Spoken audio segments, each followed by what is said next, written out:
Welcome to another spine-chilling exploration, Verified Fears Family.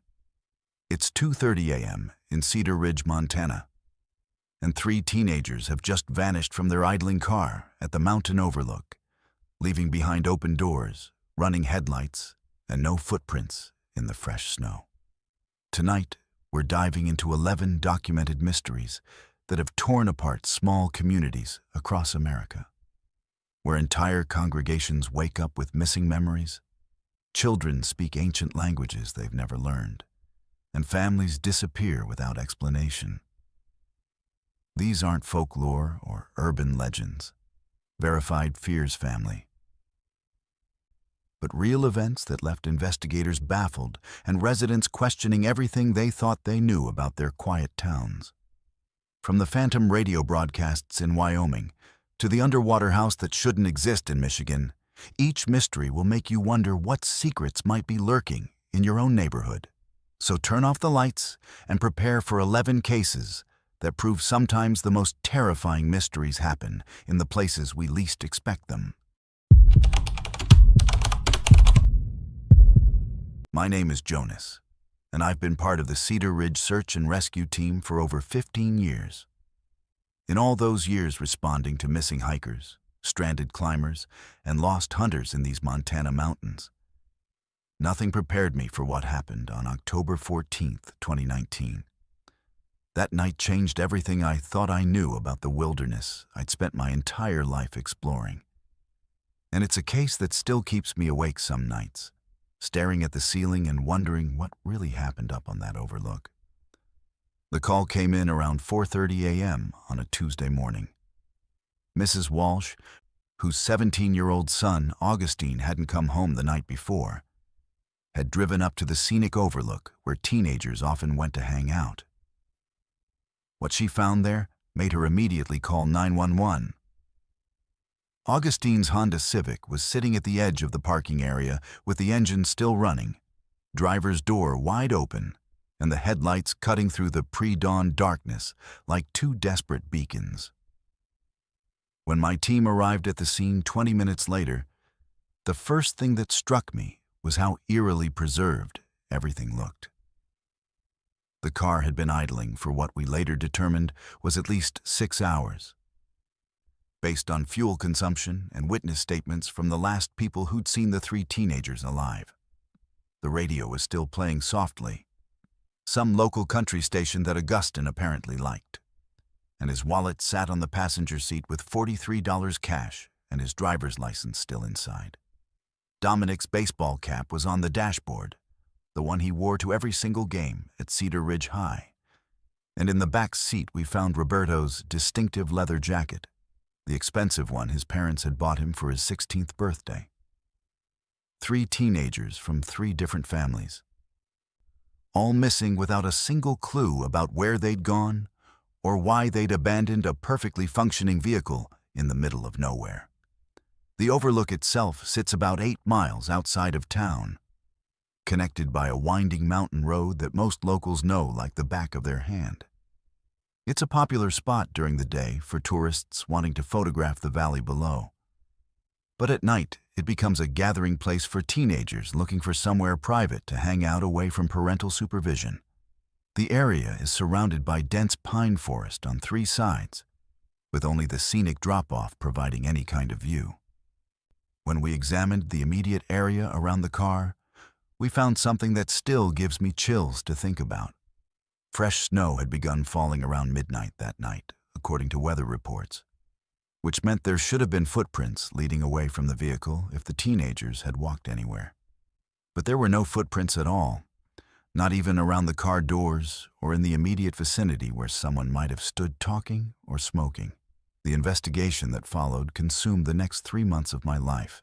We organized search parties that included over 200 volunteers from surrounding communities, brought in tracking dogs from Billings, and even had the state police helicopter conduct aerial sweeps of the entire area. Every cave, every ravine, every possible hiding spot within a 20-mile radius was searched methodically. The dogs picked up the teenagers' scent around the car, but the trail went cold within 50 feet of the vehicle, as if Augustine Dominic, and Roberto had simply vanished into thin air.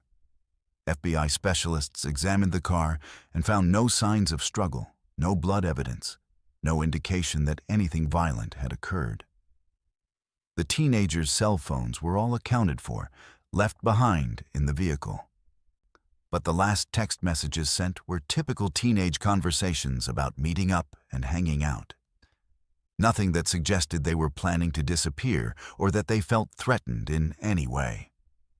What made the case even more perplexing were the witness statements we collected from other teenagers who had been at the Overlook earlier that evening. According to several independent accounts, Augustine, Dominic, and Roberto had arrived around 9:30 p.m. and had been socializing with a larger group of about 12 other kids from their school. Everyone described the evening as completely normal. People talking, laughing, sharing snacks, playing music from car stereos.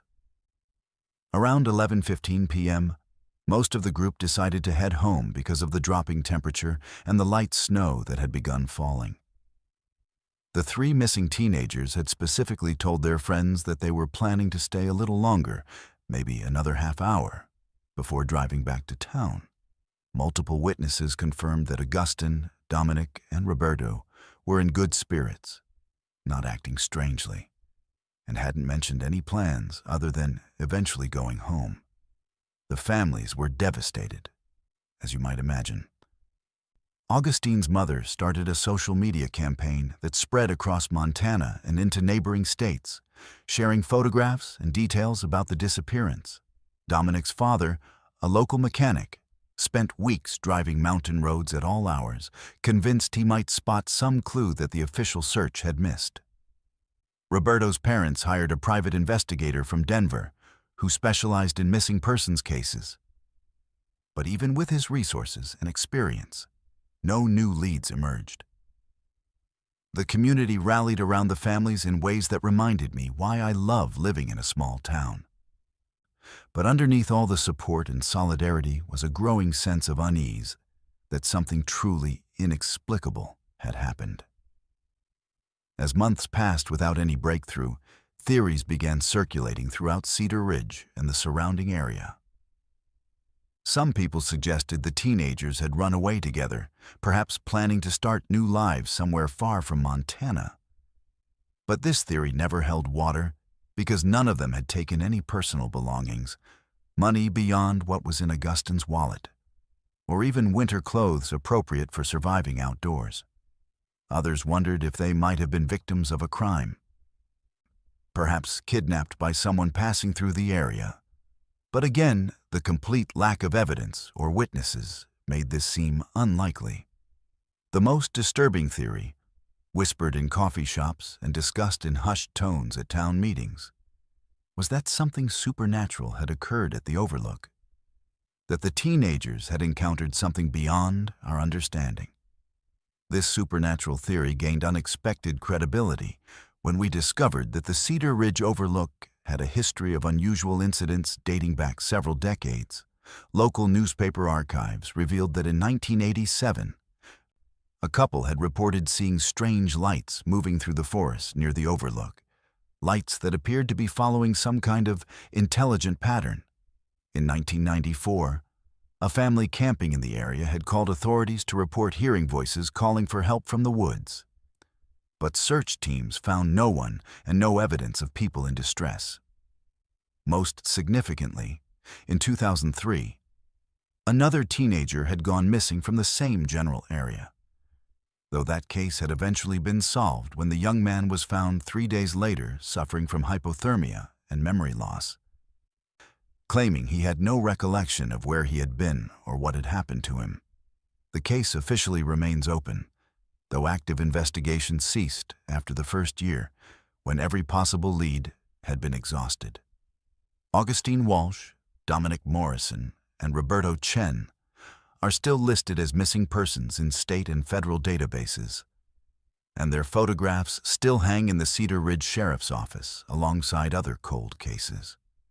Their families have never stopped hoping for answers, never stopped believing that someday they might learn what happened to their children on that cold October night.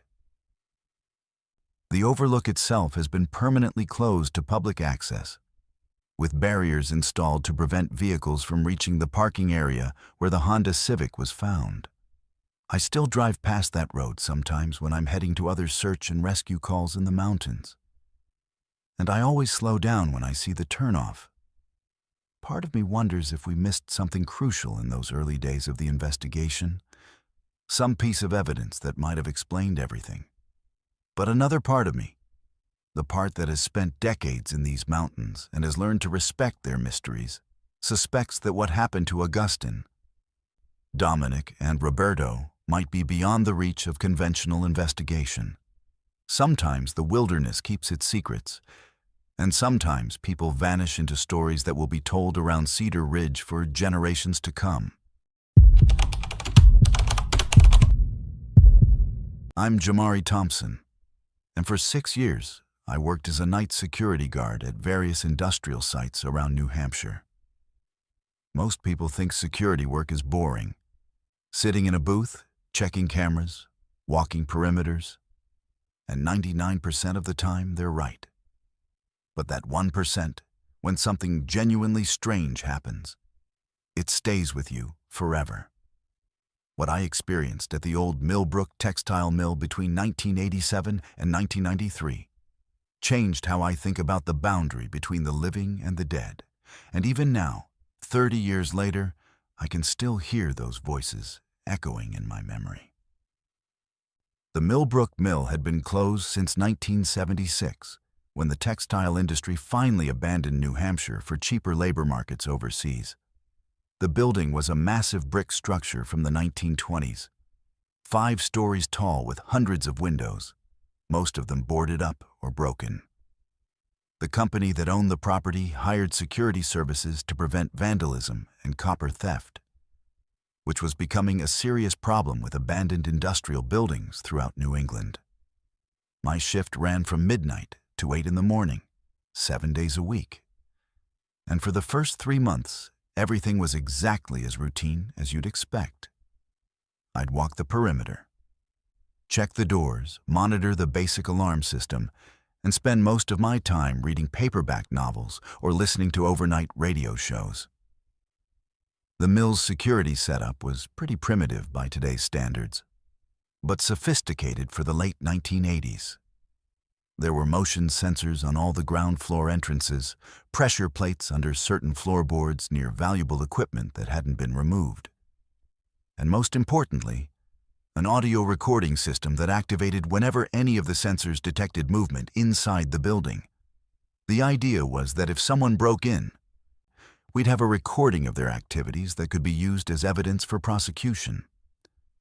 The system used standard cassette tapes that I was supposed to change out weekly and deliver to the main office for storage. For 3 months, those tapes contained nothing but the occasional mouse scurrying across a sensor or the building settling in the New Hampshire cold. Everything changed on January 15, 1988, when I arrived for my shift and discovered that the recording system had activated sometime around 3:17 a.m. the previous night. This wasn't unusual in itself. The sensors were sensitive enough to be triggered by large rats or even sudden temperature changes. But when I played back the tape to check what had caused the activation, I heard something that made my blood run cold. There were voices inside that empty building, clear as day, having what sounded like a normal conversation about work schedules and production quotas. The voices belonged to 2 men, and they were discussing things like the morning shift changeover and getting those looms back online before the supervisor noticed. Conversations that would have made perfect sense in 1975, but were impossible in an abandoned building that had been sealed for over a decade. I immediately called my supervisor, thinking there might be homeless people who had somehow gotten inside and were using the mill for shelter. We conducted a thorough search of the entire building that morning, checking every floor, every room, every possible hiding place or entry point. The building was completely empty, with no signs that anyone had been inside recently. All the doors were still locked from the outside, the windows were either boarded shut or too high to reach without equipment. and there were no footprints in the dust that covered most of the interior floors. Even more puzzling, the conversations on the tape referenced specific machinery and work areas using terminology that we later confirmed was accurate for the mill's operations in the 1970s, but would be impossible for random intruders to know. The phenomenon repeated itself exactly 7 days later, again at 3:17 a.m., and again the following week at precisely the same time. The voices were always the same two men, though we could never make out enough detail to identify specific individuals. Sometimes they talked about production schedules, sometimes about union meetings, occasionally about personal matters like family problems or weekend plans. The conversations always lasted between 12 and 18 minutes, and they always ended abruptly, as if the speakers had simply walked away from the recording equipment. I started timing my rounds to be inside the building at 3:17 a.m., hoping to catch whoever was responsible, but the voices never occurred when I was physically present, only when the building was supposedly empty.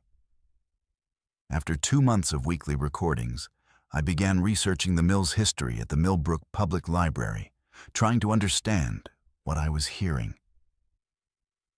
The mill had employed over 400 people at its peak in the early 1970s, working 3 shifts around the clock to meet orders for military contracts during the Vietnam era. I found newspaper articles about workplace accidents, labor disputes, and eventually the gradual decline that led to the mill's closure. Most significantly, I discovered that 2 workers, Seth Morrison and Saul Chen, had died in an industrial accident in March 1974 when a steam pipe burst on the 3rd floor, scalding both men before help could arrive. The newspaper described Seth as a shift supervisor who had worked at the mill for 15 years, and Saul as a newer employee who was training to operate the industrial looms. Armed with this information, I started paying closer attention to the recorded conversations, and the details became increasingly disturbing. The voices often discussed events and people that matched historical records of the mill's operations in the mid-1970s. They mentioned supervisors by name, complained about specific machinery that had documented maintenance problems, and even referenced local news events from that time period.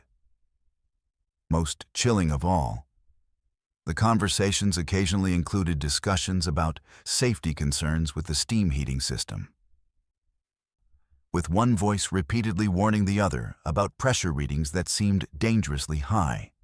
It was as if I was listening to recordings of conversations that had taken place over a decade earlier, somehow preserved and replaying every week at the exact time when Seth Morrison and Saul Chen had died. Word about the recordings spread throughout the small community of security guards, maintenance workers, and local officials who had any connection to the mill property. Some people dismissed the whole thing as an elaborate hoax, suggesting that someone was using radio equipment to broadcast fake conversations that the recording system was picking up.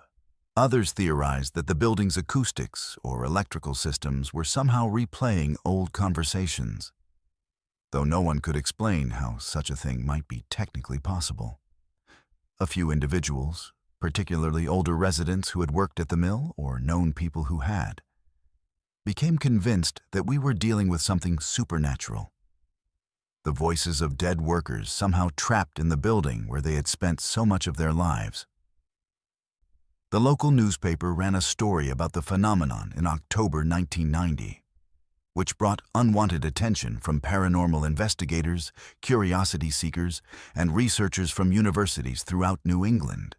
The property owners, concerned about liability and bad publicity, initially refused to allow outside investigators access to the building or the recordings.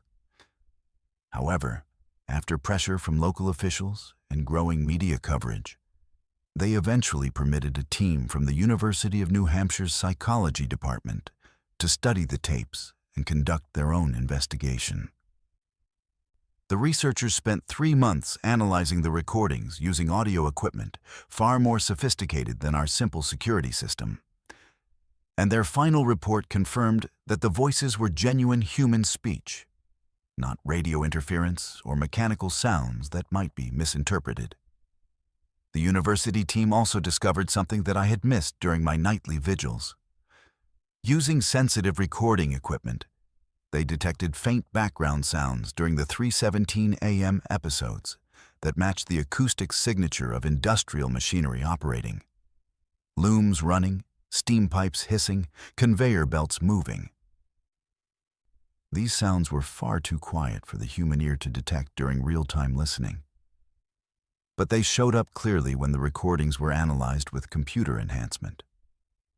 Most remarkably, the machinery sounds matched exactly the equipment that had been operating in the mill during the early 1970s, including several pieces of specialized equipment that had been removed before the building's closure and would be unknown to anyone who hadn't worked there during that specific time period. The recordings continued with mechanical regularity until November 17, 1993, when they stopped as suddenly as they had begun. I was working my usual shift that night, and I positioned myself near the recording equipment at 3:17 a.m. as I had done hundreds of times before.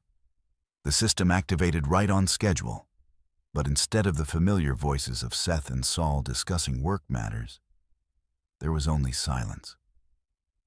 Not empty silence, but what sounded like a large space filled with the kind of quiet that comes when machinery stops running and people finish their conversations. After 18 minutes, the recording stopped, and the voices never returned. 2 months later, the mill building was sold to developers who demolished it to build a shopping center. I kept copies of several dozen recordings from those 6 years, and I still have them stored in a safe deposit box at the Millbrook Savings Bank.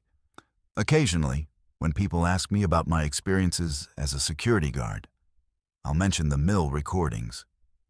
But I've learned to be selective about who I tell the full story. Most people aren't ready to accept that the boundary between past and present might be more permeable than we imagine, or that some conversations might echo through time in ways that science hasn't yet learned to explain. But I know what I heard during those long nights at the Millbrook Mill. And I know that Seth Morrison and Saul Chen spent 6 years trying to finish conversations that death had interrupted, until they finally found whatever peace they were seeking in the silence. Name's Andy, West Virginia game warden for the past 23 years. I've seen plenty of fishing accidents, hunting mishaps, and folks getting lost in these mountains. But nothing in my career prepared me for what started happening at Drowning Creek back in 2008. 7 experienced fishermen vanished from that water over the span of 7 years, and despite every resource we threw at the investigation, we never found so much as a tackle box or a boot. The creek earned its name honestly. It's been claiming lives since before my grandfather's time. But what happened between 2008 and 2015 was different. It was methodical. It was impossible. And it changed how every angler in Elkhart County thinks about being alone on the water. Drowning Creek winds through some of the most remote territory in West Virginia, cutting a path through dense hardwood forest and limestone hollows that haven't changed much since Daniel Boone's time. The creek runs cold and clear most of the year, fed by mountain springs and seasonal runoff, with deep pools that hold native brook trout and the occasional brown trout that migrates up from the main river system. It's the kind of water that serious fishermen dream about. Pristine, challenging, and far enough from civilization that you might fish all day without seeing another human soul. That isolation, which made Drowning Creek so appealing to anglers, became the common thread in every disappearance. The first incident occurred on April 12, 2008, when Lionel Patterson failed to return from a solo fishing trip.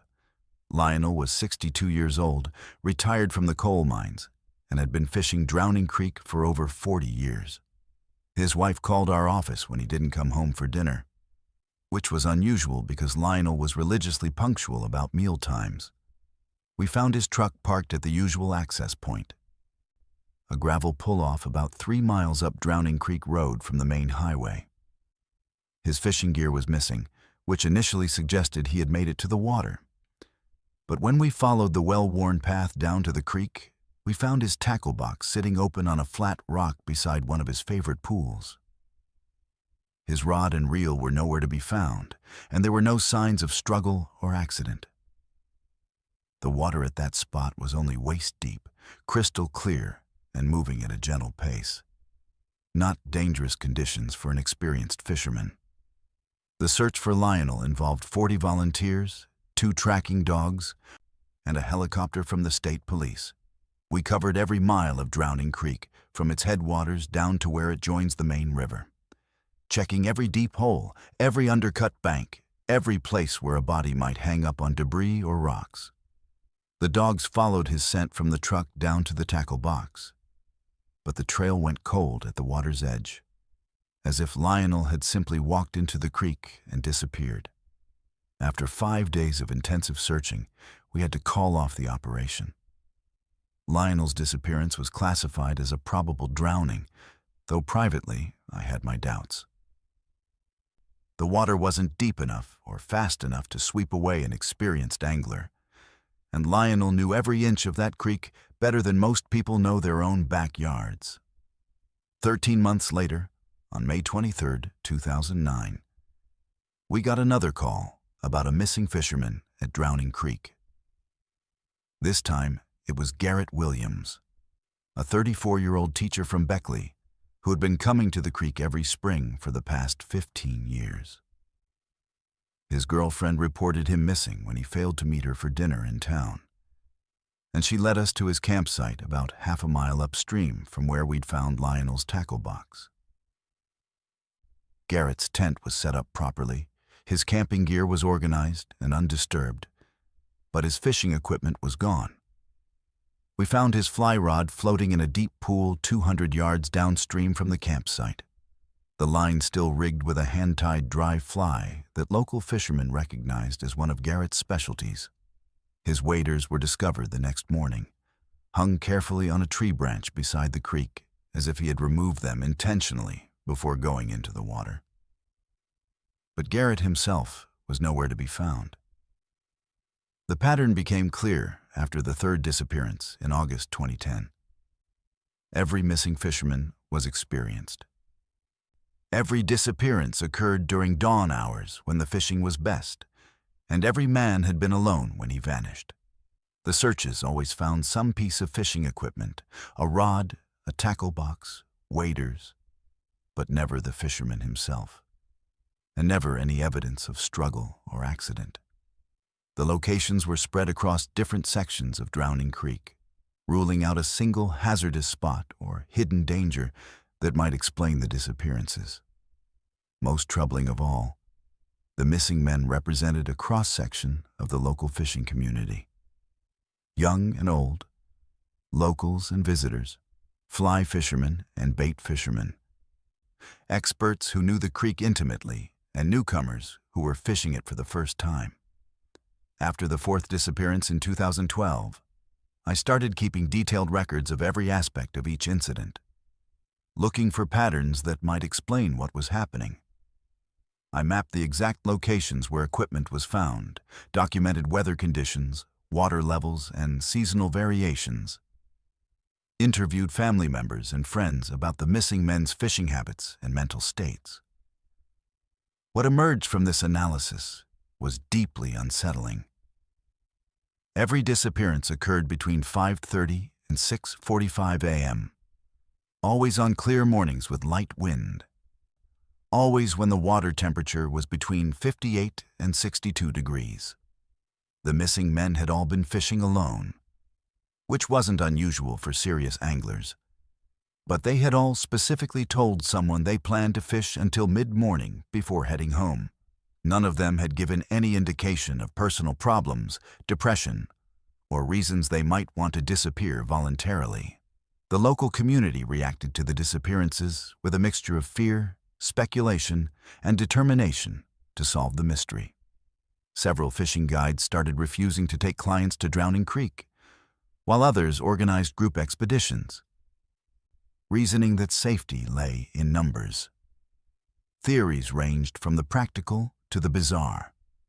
Hidden sinkholes that opened and closed unpredictably, a reclusive mountain man who was killing trespassers, even suggestions that something supernatural was hunting fishermen at dawn. The West Virginia Department of Natural Resources brought in experts to survey the creek bottom with sonar equipment, looking for underwater caves or anomalies that might trap bodies. But the surveys revealed nothing unusual. The creek bed was rocky but stable, with no hidden dangers that could account for 7 experienced fishermen vanishing without a trace.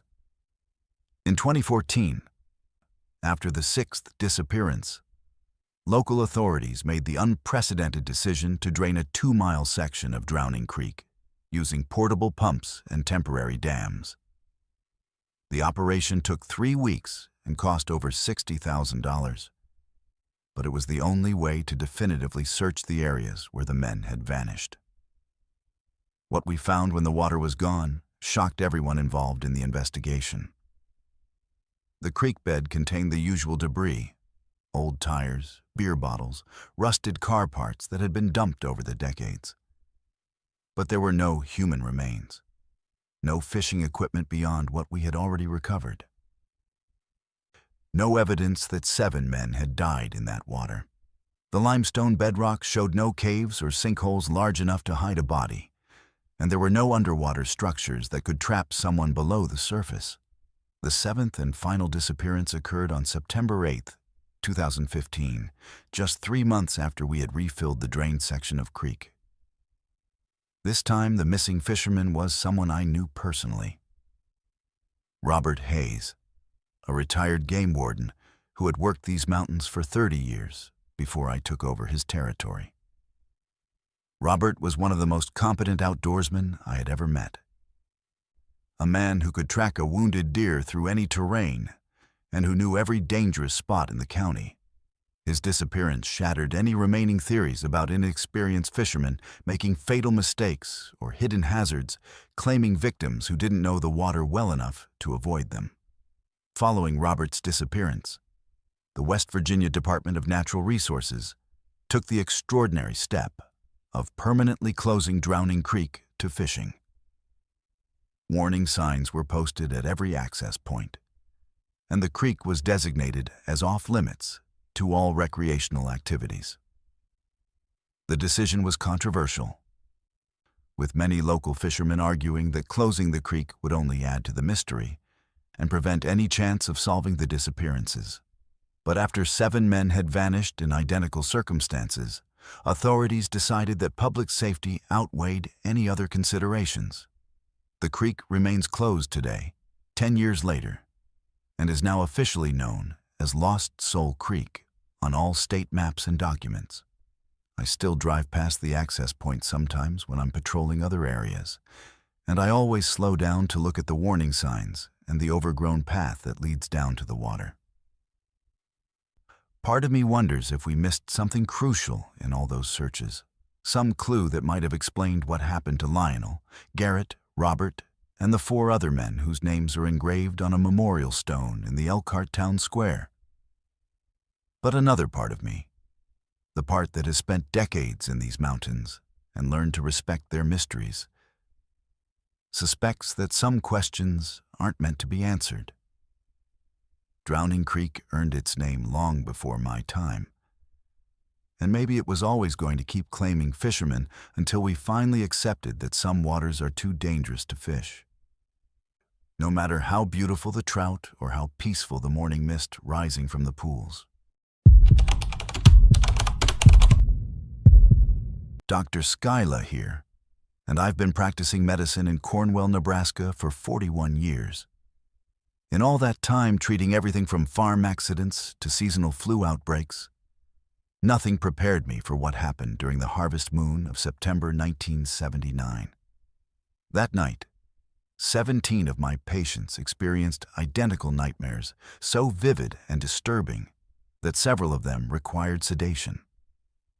And what we discovered the next morning challenged everything I thought I knew about the relationship between mind and reality. Medical school teaches you to look for rational explanations, to trust in science and logic.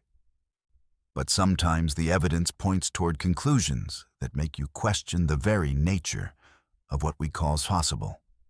Cornwall has always been a typical farming community. Population hovering around 800 people spread across the agricultural heartland where corn and soybeans stretch to every horizon. September is harvest time, when the fields turn golden and the air fills with dust from combines working dawn to dusk.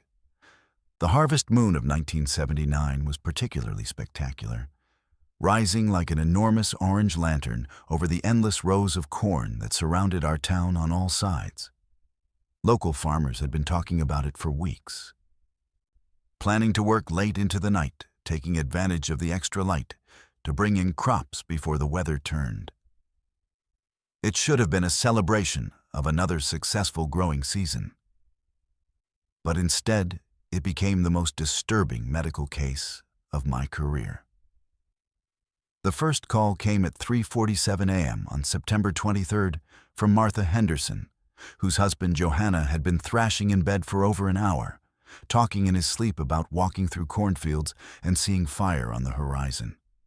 She couldn't wake him up despite shaking him vigorously. And when he finally came to consciousness around 4:15 a.m., he was drenched in sweat and completely disoriented. Johanna described a dream so detailed and terrifying that Martha insisted on driving him to my office immediately, even though it was still dark outside. He told me about walking through endless rows of corn that seemed to stretch forever in every direction, following a path he couldn't see but somehow knew was there. Drawn toward a burning farmhouse that appeared to be miles away, but never seemed to get any closer, no matter how long he walked. Within 2 hours, I had received similar calls from 8 other families throughout Cornwall and the surrounding rural area. Each patient described the same basic dream structure, finding themselves alone in a vast cornfield during what appeared to be late evening or early night, feeling compelled to walk toward a distant farmhouse that was completely engulfed in flames. The details they provided were remarkably consistent. The sound of their footsteps on dried corn husks, the way the moon cast strange shadows between the rows, the smell of smoke that seemed to come from everywhere and nowhere at once. Most disturbing was their description of the burning house itself. A 2-story white farmhouse with a wraparound porch, a red barn visible behind it, and flames that burned without making any sound, creating an eerie silence that several patients described as more terrifying than any noise would have been. By noon on September 23rd, I had examined 17 people ranging in age from 14 to 73, all reporting identical dream experiences from the previous night. Medical protocol demanded that I consider possible causes for such widespread psychological symptoms: food contamination, environmental toxins, viral infections that might affect brain chemistry, or even mass hysteria triggered by suggestion and community anxiety. I drew blood samples from every patient, contacted the state health department to report a possible outbreak of unknown origin, and began conducting detailed interviews to identify any common factors that might explain why these specific individuals had been affected while the majority of the community remained unaffected.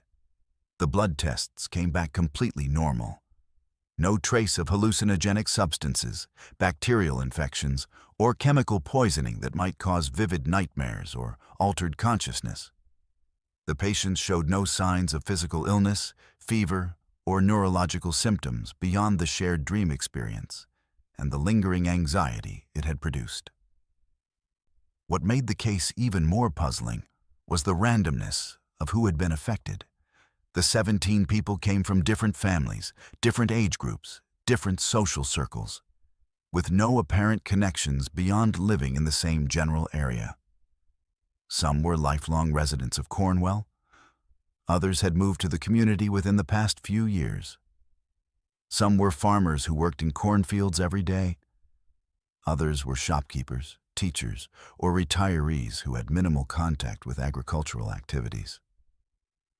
The interviews revealed one detail that sent chills down my spine when I finally recognized the pattern. Every single patient described the burning farmhouse in identical terms, down to architectural details that were far too specific to be coincidental.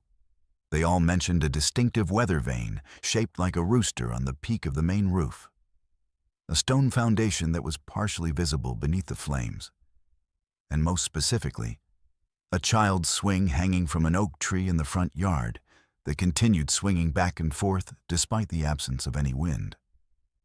When I pressed them for more details, several patients became visibly distressed, describing a growing sense of dread as they walked through the cornfield, as if they were approaching something terrible that they were powerless to avoid. That evening, I decided to research the history of farmhouse fires in our area, thinking that perhaps the patients had unconsciously incorporated memories of a real tragedy into their shared nightmare. What I discovered at the county courthouse made my hands shake as I read through the old records. The Casper Farm, located about 3 miles southeast of Cornwall, had burned to the ground on September 23, 1952, exactly 27 years before the night of the shared dreams. The fire had killed the entire Casper family, parents Frank and Helen, along with their 2 young children, ages 6 and 9. The newspaper account described a 2-story white farmhouse with a wraparound porch, a red barn that had also been destroyed in the blaze, and a distinctive rooster weather vane that had been a local landmark for decades. Contemporary accounts of the 1952 fire included photographs that matched perfectly with the descriptions my patients had provided of the burning house in their dreams. The stone foundation, the oak tree with the child's swing, even the layout of the buildings and the position of the barn. Every detail corresponded exactly with the Casper property, as it had existed before the fire. Most remarkable of all, several of my patients had described seeing figures in the windows of the burning house. Silhouettes that appeared to be calling for help but made no sound. The 1952 newspaper had reported that the Casper family had been trapped on the 2nd floor when the fire blocked their access to the main staircase, and neighbors who had tried to rescue them had seen them at the upstairs windows before the roof collapsed. I drove out to the former Casper property the next day, following directions from the old county records and asking for guidance from longtime residents who remembered the tragedy. The farmhouse and barn had never been rebuilt after the fire, and the property had remained vacant for over 25 years. What I found there shook me to my core. The stone foundation was exactly as my patients had described it, partially overgrown with weeds and brush, but still clearly visible. The oak tree stood in the front yard, and though the swing had long since rotted away, I could see the deep grooves in the main branch where ropes had worn into the bark over many years. Most disturbing of all, the entire area was surrounded by cornfields that stretched to the horizon in every direction, creating the exact landscape that 17 people had experienced in their identical dreams. The shared nightmare phenomenon occurred again exactly 20 years later, on September 23, 1999, affecting 19 residents of Cornwall and the surrounding area. By then, I was semi-retired, but the current town doctor contacted me immediately when patients began reporting the same vivid dreams of walking through cornfields toward the burning Casper farmhouse. The details were identical to what I had documented in 1979. The silent flames, the rooster weather vane, the child's swing moving in the windless night air. This time, several patients reported seeing the silhouettes of the Casper family more clearly, and 2 individuals claimed they could hear faint voices calling for help, though the words were never clear enough to understand. The most recent occurrence happened on September 23, 2019. exactly 40 years after my original case and 67 years after the Casper family had died in the fire. 23 people experienced the shared nightmare this time, including several who had moved to Cornwall from other states and had no knowledge of the local tragedy. The current medical staff documented the phenomenon thoroughly, using modern sleep study equipment and brain imaging technology that hadn't been available during my earlier investigations. The results showed that all affected individuals exhibited identical brainwave patterns during REM sleep on the night of September 22nd, 23rd, displaying synchronized neural activity that medical science cannot currently explain. The Cornwall Town Council has officially acknowledged the phenomenon and established a memorial fund for the Casper family, placing a historical marker at the site where their farmhouse once stood. Many residents now plan to stay with relatives in other towns during harvest moon nights that fall on September 23rd, unwilling to risk experiencing the terrifying shared dream that seems to occur every 20 years with mathematical precision. The cornfields still surround the former Casper property, and on clear autumn nights when the moon is full, local people report seeing strange lights moving among the rows of corn, as if someone is carrying a lantern while walking toward the place where a farmhouse burned 67 years ago. I'm 89 years old now, and I've documented this phenomenon for 40 years, but I'm no closer to understanding how 17 people can share an identical dream about events that occurred before many of them were born. Medical science offers no explanation for how the human mind can access memories of tragedies it never witnessed, or how consciousness can transcend individual experience to create collective visions of historical events. All I know for certain is that every 20 years, on the anniversary of the Casper family fire, the past reaches out to touch the present in ways that challenge everything we think. We know about the nature of memory, dreams, and the invisible connections that bind communities together across decades of time. I'm Mercy, and I worked as a student intern at Cray 101.3 FM in Rayfield, Wyoming from 2003 to 2005. It was supposed to be a simple college credit assignment: answer phones, organize music catalogs, help with basic broadcasting tasks in a tiny station that served maybe 3,000 people scattered across cattle ranches and mining claims. What I experienced during those 2 years changed my understanding of what's possible in the realm of human communication. And I still get chills when thunderstorms roll across the high plains and the radio starts crackling with static. Cray was one of those small-town stations that survived on local advertising, farm reports, and playing whatever music the owner felt like hearing on any given day. The station occupied the second floor of an old brick building on Main Street, with our transmitter located on a hill about 5 miles outside of town. Our equipment was ancient, even by early 2000 standards. Mixing boards from the 1980s, turntables that skipped if you walked too heavily across the wooden floors, and a phone system that had been installed sometime during the Carter administration. During severe weather, everything electrical in that building would crackle and pop with interference, which is why nobody paid much attention when the strange calls started during a thunderstorm in October 2003.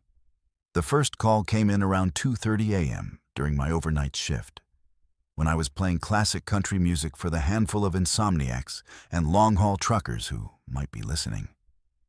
The phone rang with that harsh electronic buzz that meant lightning was interfering with our ancient wiring. And when I answered, the voice on the other end was so distorted by static that I could barely make out the words. The caller said he was lost in the static and needed help finding his way back to somewhere he couldn't quite name. I assumed it was someone with a bad cell phone connection who had dialed wrong during the storm, so I politely explained that he had reached a radio station and suggested he try calling emergency services if he was actually lost. But the caller didn't hang up. Instead, he started talking about people in town in ways that made my skin crawl. He mentioned Johanna Morrison, who ran the feed store and said she was worried about her daughter's college tuition payments, but hadn't told anyone in the family about her financial concerns. He described Mercy Patterson's arthritis acting up because of the changing barometric pressure from the approaching storm. Even though Mercy lived alone 15 miles outside of town and rarely discussed her health problems with anyone.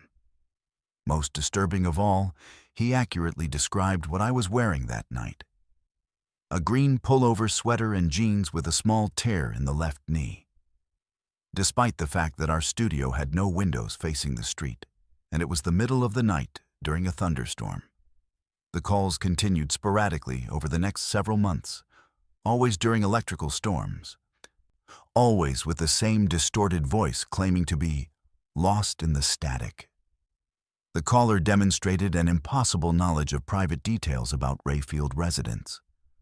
Ongoing family disputes, financial problems, health issues, relationship troubles that people kept carefully hidden from their neighbors. He knew that banker Harold Chen was considering early retirement due to stress-related heart palpitations, that schoolteacher Rita Walsh was having an affair with a married county commissioner, and that elderly rancher Frank Rodriguez had been diagnosed with early-stage dementia, but hadn't told his children because he was afraid they would force him to sell his land. What made the calls truly terrifying wasn't just the impossible knowledge, but the predictions. The voice in the static would casually mention upcoming events in the same conversational tone he used to discuss current gossip.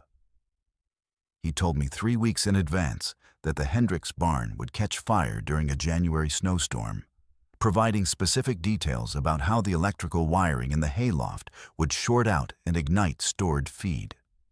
He predicted that Sarah Williams would break her leg in a skiing accident in Colorado, even though Sarah hadn't told anyone she was planning a ski trip.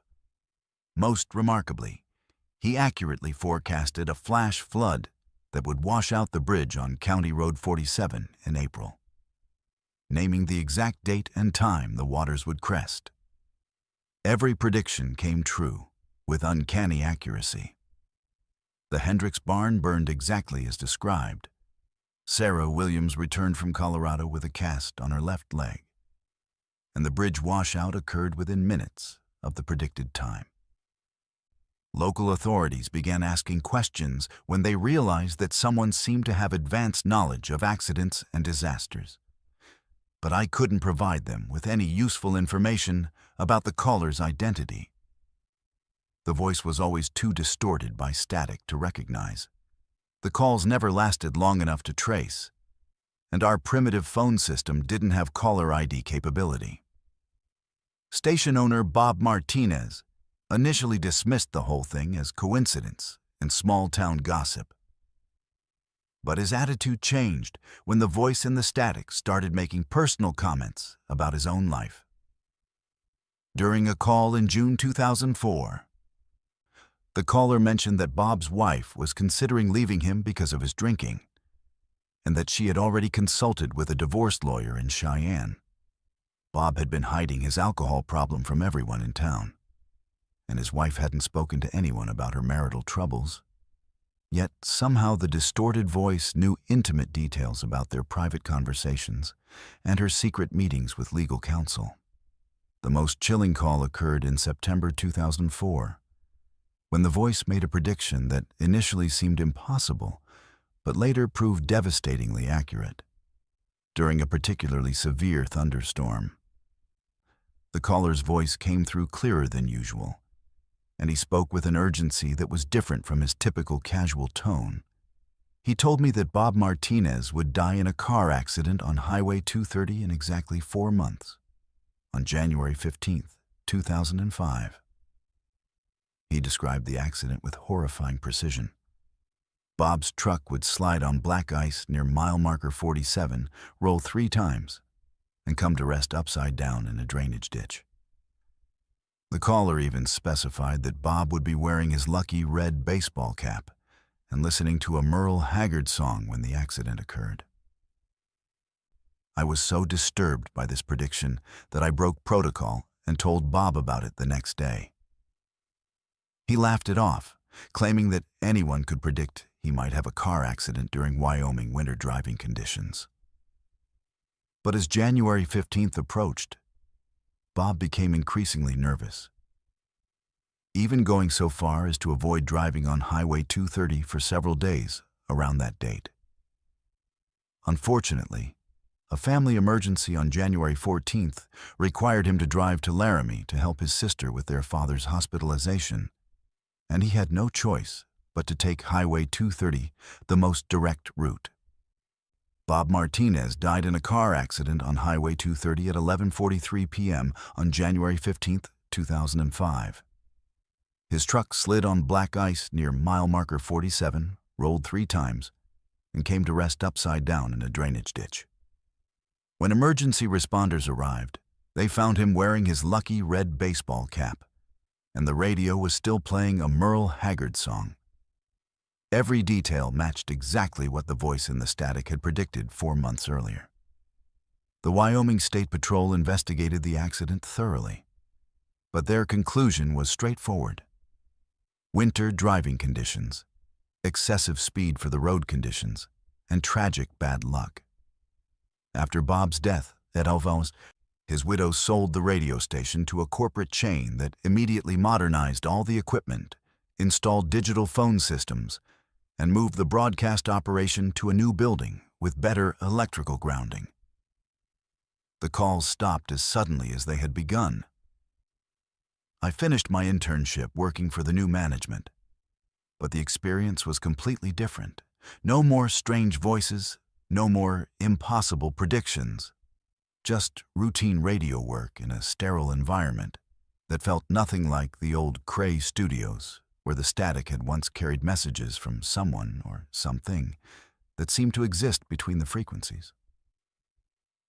I graduated from college and moved to Denver, where I work now as a communications specialist for a technology company. But I still monitor Wyoming weather reports, and whenever severe thunderstorms move across the high plains near Rayfield, I find myself thinking about that distorted voice and wondering if he's still lost in the static somewhere, carrying knowledge of future tragedies that he's powerless to prevent. Sometimes late at night, when I'm scanning radio frequencies for work or hobby, I hear voices in the background noise that sound almost familiar. And I have to remind myself that not all communication travels through conventional channels, and not all broadcasters exist in the same dimension as their audiences. The new owners of Cray never experienced anything unusual, and the station continues to serve Rayfield with weather reports, local news, and country music, exactly as small-town radio stations are supposed to do. But the old-timers in town still remember the years when the static carried more than electronic interference, when someone lost between frequencies provided impossible knowledge about their private lives and accurate warnings about future disasters. They remember Bob Martinez, who laughed at a supernatural prediction until it killed him with precision that defied rational explanation. I never learned who or what the voice in the static really was. Whether it represented a person displaced in time, a consciousness trapped between electronic frequencies, or something even stranger that used radio waves as a medium for communication across barriers that science doesn't yet understand. All I know for certain is that for 2 years, the electromagnetic spectrum carried messages that transcended the normal boundaries of human knowledge, and that somewhere in the crackling interference of thunderstorms and electrical disturbances, there may still be voices trying to warn us about futures that haven't happened yet. Deborah Kane here. I've served as the Historical Society librarian and unofficial town historian for Blackstone Hollow, Pennsylvania, for the past 32 years. In that time, I've cataloged births, deaths, marriages, and every significant event in our small mining community. But there's one entry in my records that I update every single year without fail. March 15th, 1995, was the first documented occurrence of what residents now call the Miners' Lights. And for 30 years running, This phenomenon has appeared with the precision of a Swiss watch, defying every attempt at rational explanation and reminding our community that some tragedies refuse to stay buried. Blackstone Hollow was built around coal mining in the early 1900s. When the Pennsylvania anthracite boom brought hundreds of immigrant families to these mountains seeking steady work underground. The town reached its peak population of nearly 2,000 residents in the 1920s. With 3 active mines operating around the clock to feed the nation's hunger for clean-burning coal. The community that grew up around those mines was tight-knit and proud, with families that had worked underground for generations and children who expected to follow their fathers into the tunnels as soon as they were old enough. Everything changed on March 15, 1924, when mine shaft number 2 collapsed during the morning shift change, trapping 43 miners below ground and killing all but 7 who were rescued after 18 hours of desperate digging. The 1924 disaster effectively ended large-scale mining operations in Blackstone Hollow. The remaining mines were deemed unsafe after geological surveys revealed unstable ground conditions throughout the area, and most families moved away to find work in other coal regions. By the 1960s, our population had dwindled to fewer than 400 people, and all the mine entrances had been permanently sealed with concrete and steel to prevent accidents. The town survived on small businesses, farming, and eventually a modest tourism trade based on our mining heritage museum and the scenic beauty of the surrounding mountains. Life was quiet and unremarkable until that evening in March of 1995, when longtime resident Martha Patterson called the police to report strange lights moving through the sealed mine shafts. I was working late at the library that night, organizing mining records and personal accounts of the 1924 disaster for a historical display, when Martha's call crackled over the police scanner I kept on my desk. She lived in one of the old company houses about 200 yards from the main mine entrance, and she swore she could see lights moving inside the sealed tunnel, visible through cracks in the concrete barrier that had been installed 40 years earlier. The responding officer initially dismissed her report as imagination or possibly reflected light from passing cars. But when he arrived at the scene, he saw the phenomenon himself and immediately called for backup. What they witnessed that night established the pattern that has repeated every March 15th since 1995. Starting at exactly 9:17 p.m., which historical records show was the precise time the mine collapse occurred in 1924. Small points of light began moving through the sealed mine shafts, visible through gaps in the barriers and occasionally glimpsed through ventilation openings that had never been completely blocked. The lights moved in purposeful patterns, following routes that corresponded exactly with the tunnel layout documented in mining company blueprints from the 1920s. Most remarkably, the lights appeared to be generated by old-fashioned carbide lamps, the type of headlamps that miners had used in 1924, creating the distinctive white-blue glow that was different from modern electric illumination. Over the following years, the March 15th light phenomenon attracted increasing attention from residents, researchers, and curiosity seekers. The local fire department began posting volunteers at the mine site every year to manage crowds and document the occurrence, while I worked with state mining officials to obtain detailed maps and photographs of the sealed tunnels to better understand what people were seeing.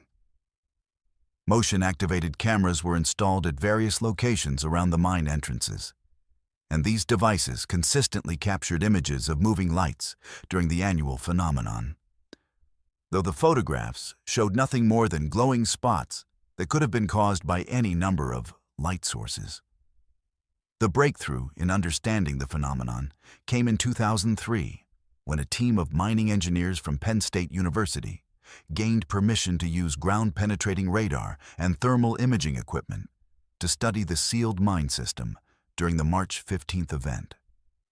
Their findings were published in the Journal of Mining History and created quite a stir in academic circles.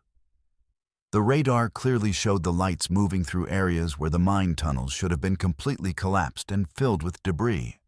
More puzzling still, thermal imaging detected heat signatures moving along the original tunnel routes at depths where the temperature should have been constant and unaffected by any surface activity. The most compelling evidence emerged when researchers compared the movement patterns of the lights with historical records of the 1924 disaster. Mining company documents from that era included detailed shift schedules, work assignments, and evacuation procedures that specified exactly where each miner was supposed to be at the time of the collapse.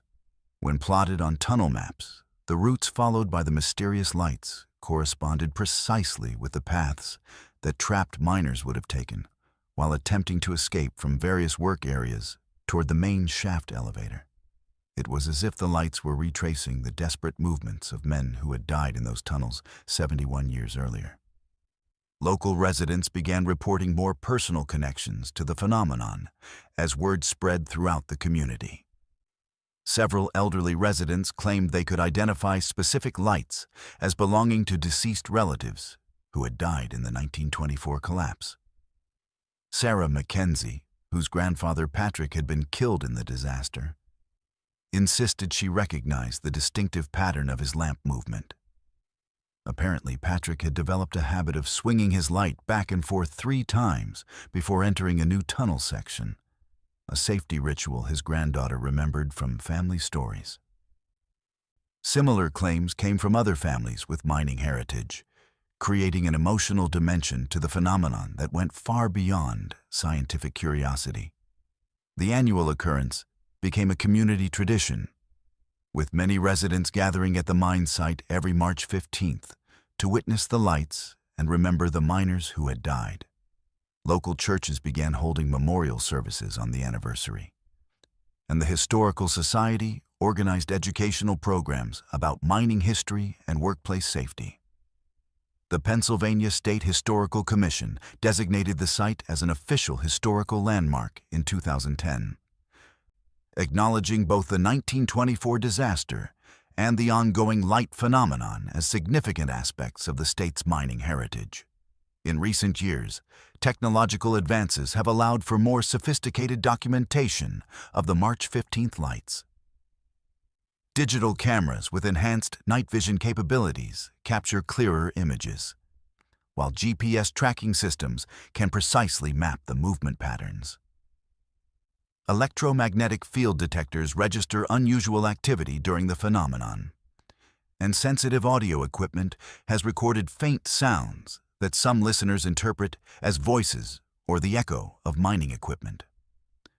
However, none of this modern technology has provided a definitive explanation for why lights appear to move through sealed, collapsed mine tunnels on the anniversary of a disaster that occurred nearly a century ago. The phenomenon has remained remarkably consistent over 3 decades of observation. The lights always appear at 9:17 p.m. on March 15th, regardless of weather conditions, lunar cycles, or other environmental factors. They follow the same general movement patterns each year, though there are subtle variations that suggest individual lights may take slightly different routes through the tunnel system. The duration of each appearance is typically between 45 minutes and 1 hour, ending as abruptly as it begins when the last light fades from view somewhere deep in the sealed mine complex. Attempts to access the sealed mine areas during the phenomenon have been unsuccessful due to safety concerns and legal restrictions. The concrete barriers were designed to be permanent, and removing them would require major excavation equipment and could potentially destabilize the entire tunnel system. State mining officials have consistently refused requests to open the mines for investigation, citing the risk of cave-ins, toxic gas exposure, and structural collapse that could endanger researchers and nearby residents. This means the lights can only be observed from the surface, leaving their ultimate source and nature forever beyond direct examination. The community of Blackstone Hollow has learned to live with its annual mystery, treating the March 15th lights as a memorial to the miners who died in 1924 and a reminder of the dangers that underground workers faced in pursuit of the coal that powered American industry. Children grow up knowing they will see the lights every year, and families plan their schedules around the phenomenon, gathering with neighbors and visitors to witness something that connects them to their town's tragic history. Whether the lights represent the spirits of dead miners, some unknown physical phenomenon, or something else entirely may never be determined. But their presence has become an integral part of Blackstone Hollow's identity. I maintain detailed records of every March 15th occurrence, documenting weather conditions, the number and behavior of the lights, attendance figures for spectators, and any unusual aspects of each year's phenomenon. These records now fill several filing cabinets in the Historical Society building, creating a comprehensive archive that future researchers may find valuable if scientific understanding of the lights ever advances beyond our current limitations. What I know for certain is that every March 15th at 9:17 p.m., the miners of Blackstone Hollow return to their tunnels one more time, carrying their lights through the darkness of sealed mines, forever trapped in the moment when the earth fell down around them and changed our community forever. Barbara Stevens, Coast Guard Aviation Survival Technician, Station Air, St. Augustine, Florida. 22 years jumping out of helicopters to save people who found themselves in trouble on the water. And I've seen just about everything the ocean can throw at you. Storms, accidents, medical emergencies, equipment failures.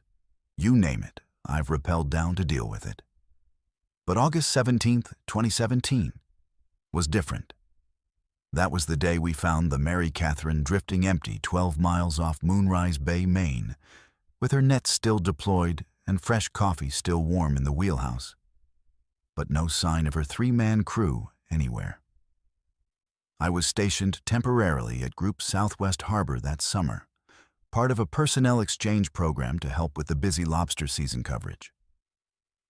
The distress call came in around 2:45 p.m. from another fishing vessel, the Sarah Jane, whose captain reported seeing a boat drifting without anyone visible on deck.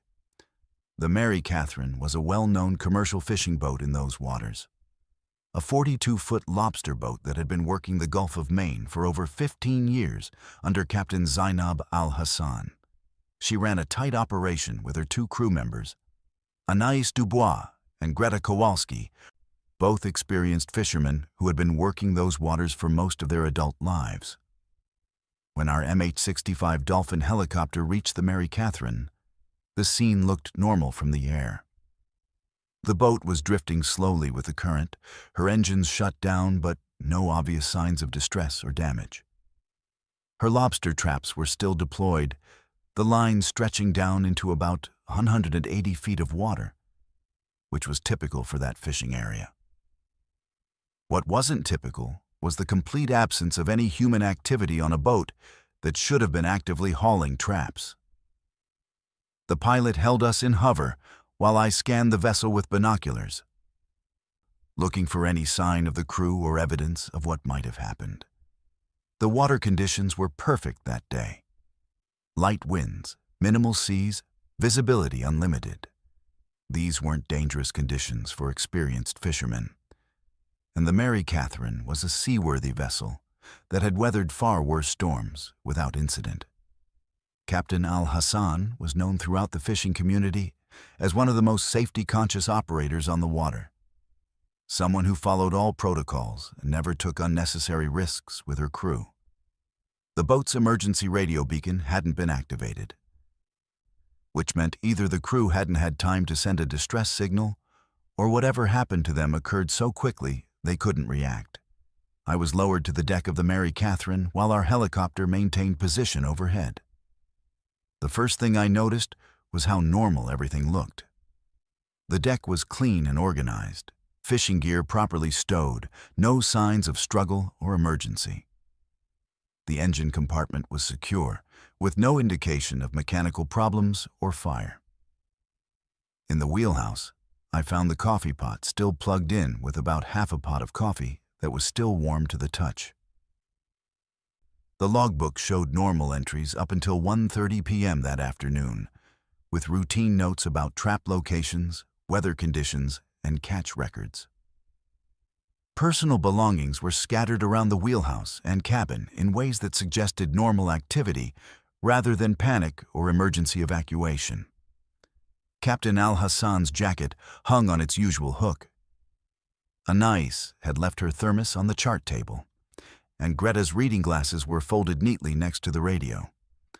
The crew's lunch preparations were still visible in the small galley.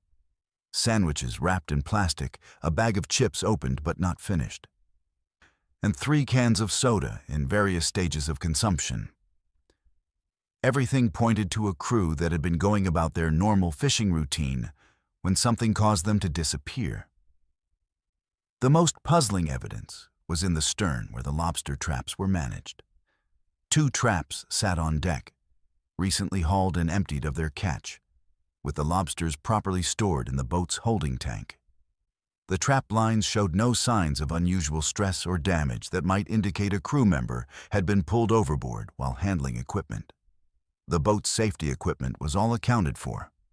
Life jackets hanging in their designated spots, emergency flares unused, life raft still secured in its cradle. If the crew had gone overboard accidentally, they hadn't taken any safety equipment with them.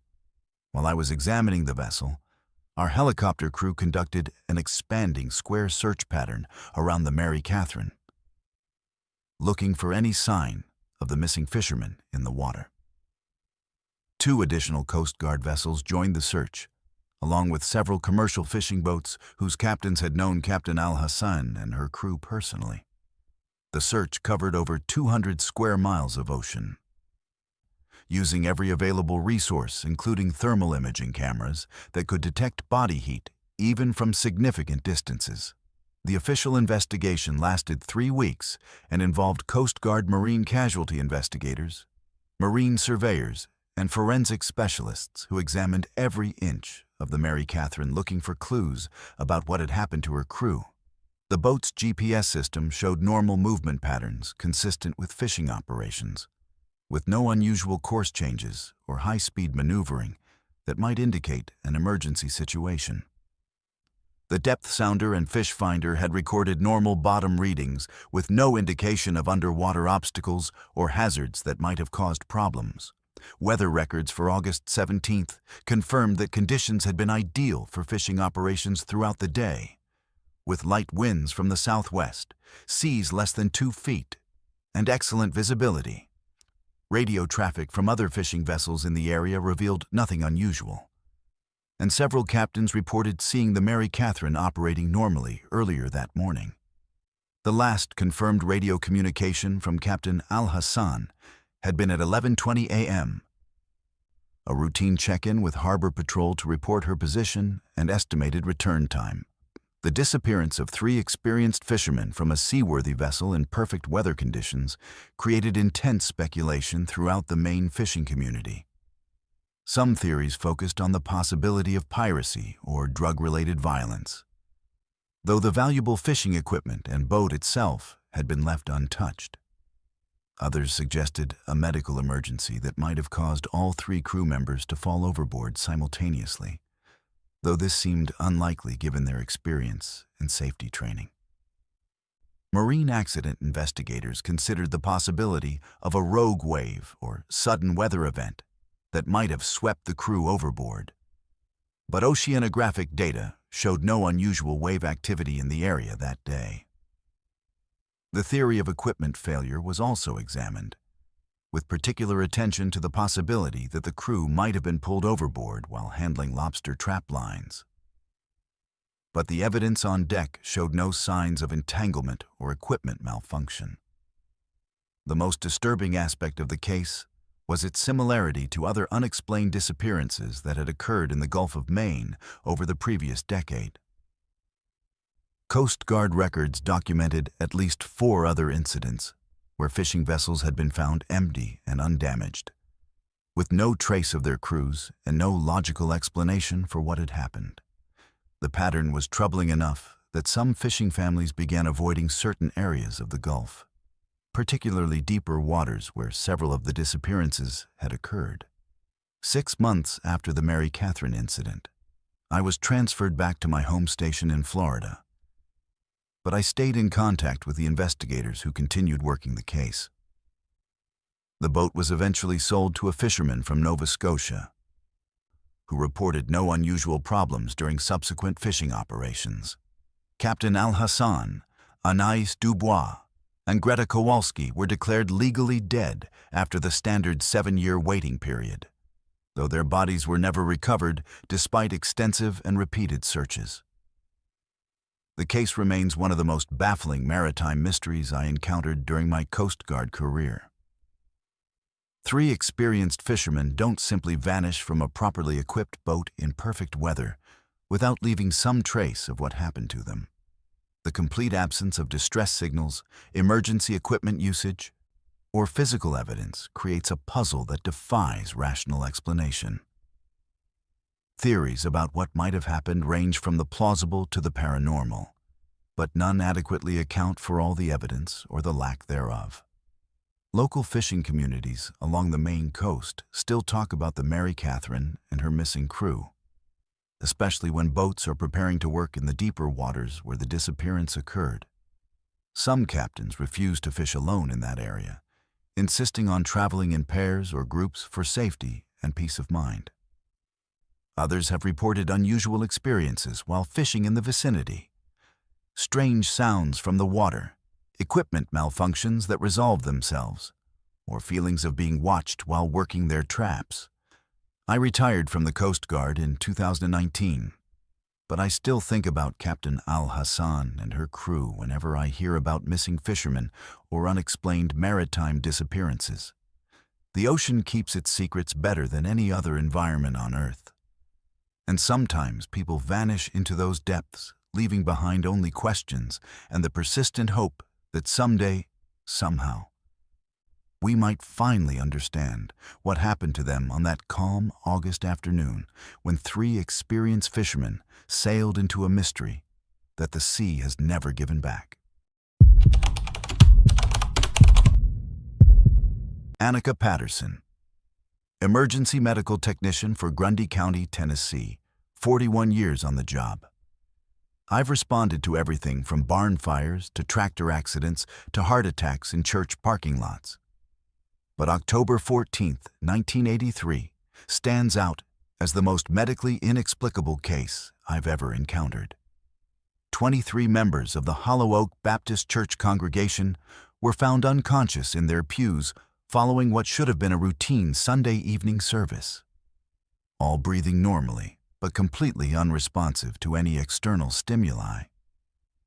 With no detectable medical cause for their condition and shared memories of visions that challenged everything I thought I knew about the relationship between consciousness and reality. Hollow Oak Baptist Church occupied a modest white frame building constructed in 1948, situated on a gentle hillside surrounded by oak and hickory trees about 4 miles southeast of the main town limits. The congregation typically numbered between 25 and 30 people on Sunday mornings, dropping to 15 or 20 for evening services when work schedules and family obligations kept some members at home. These were salt-of-the-earth people. Farmers, factory workers, retirees, and young families trying to make ends meet in an area where economic opportunities were limited, but community bonds remained strong. Pastor William Hayes had been serving this flock for 12 years, delivering straightforward sermons that focused on practical Christian living rather than theological complexity. The emergency call came in at 8:52 p.m. from Sarah Mae Henderson, whose husband Frank served as one of the church deacons. She had driven to the church to collect Frank after the evening service, expecting to find the usual post-service socializing in the parking lot, where members lingered to discuss the week's events and make plans for upcoming church activities. Instead, she found all the cars still parked in neat rows beside the building, the lights blazing inside the sanctuary, but complete silence where there should have been the sounds of conversation and laughter. When she knocked on the front door, no one responded, though she could see through the windows that people were still seated inside the church. I arrived with my partner, Jim Morrison, 17 minutes after the call, expecting to find a medical emergency involving one or two individuals, possibly a heart attack or diabetic episode that had occurred during the service. What we discovered when we entered the sanctuary defied every protocol we had learned during decades of emergency medical response. 23 adults, ranging in age from 19-year-old Bellamy Richardson to 76-year-old Dahlia Foster, were seated in the wooden pews exactly as they would have been during a normal service, arranged in family groups with children next to parents and spouses side by side. Every single person was unconscious, their eyes closed and heads tilted back against the pew backs, but all showed normal breathing patterns and stable pulse rates. They appeared to be in the deepest possible sleep, completely unresponsive to verbal commands, physical touch, or bright lights shined directly into their faces. Most disturbing was the absolute uniformity of their condition. Not one person showed any variation in responsiveness level, and none displayed the restless movements or reflexive reactions that would be expected from people in normal sleep states. Pastor Hayes was found slumped forward over the pulpit, his arms hanging loosely at his sides and his head resting on the open pages of his Bible. His sermon notes were scattered across the floor around the pulpit, and his reading glasses had fallen off and lay unbroken on the carpet. The Bible was open to the first chapter of Ezekiel, which contains the prophet's famous vision of four-faced creatures with multiple wings and wheels within wheels filled with eyes. The church piano sat silent with its bench pushed back, but the hymnal remained open to "Holy, Holy, Holy," suggesting the service had been proceeding normally when the mass unconsciousness occurred. The physical evidence throughout the sanctuary indicated that whatever had happened occurred suddenly, but without panic or distress. Personal belongings remained exactly where they would have been during a normal service. Purses sat beside women in the pews, men's hats hung on the ends of pews, and small children's coloring books and crayons lay scattered on seats where families with young children typically sat. The offering plates remained on the communion table, filled with the usual collection of bills and coins that showed the service had progressed through the normal liturgical sequence before everyone lost consciousness. We immediately called for additional ambulances from surrounding counties and began the complex process of evaluating 23 unconscious patients simultaneously. Standard emergency protocols required that we treat this as a possible mass poisoning incident. So the Tennessee Emergency Management Agency was contacted to dispatch hazardous materials teams to test the church building for toxic gases, chemical contamination, or other environmental hazards that might have caused simultaneous unconsciousness across such a large group.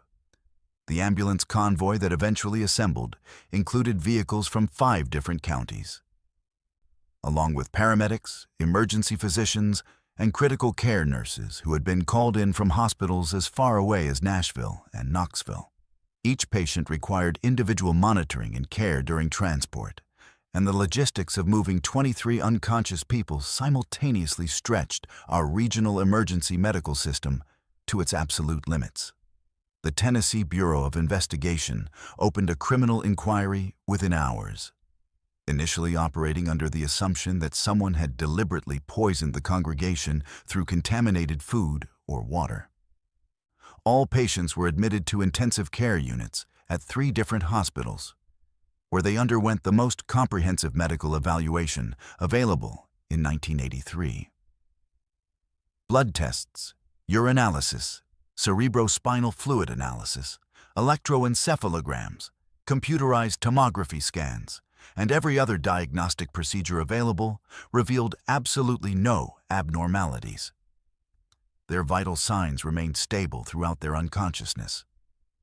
Their brainwave patterns showed normal deep sleep activity, and there were no traces of drugs, toxins, poisons, or chemical substances that might explain their condition.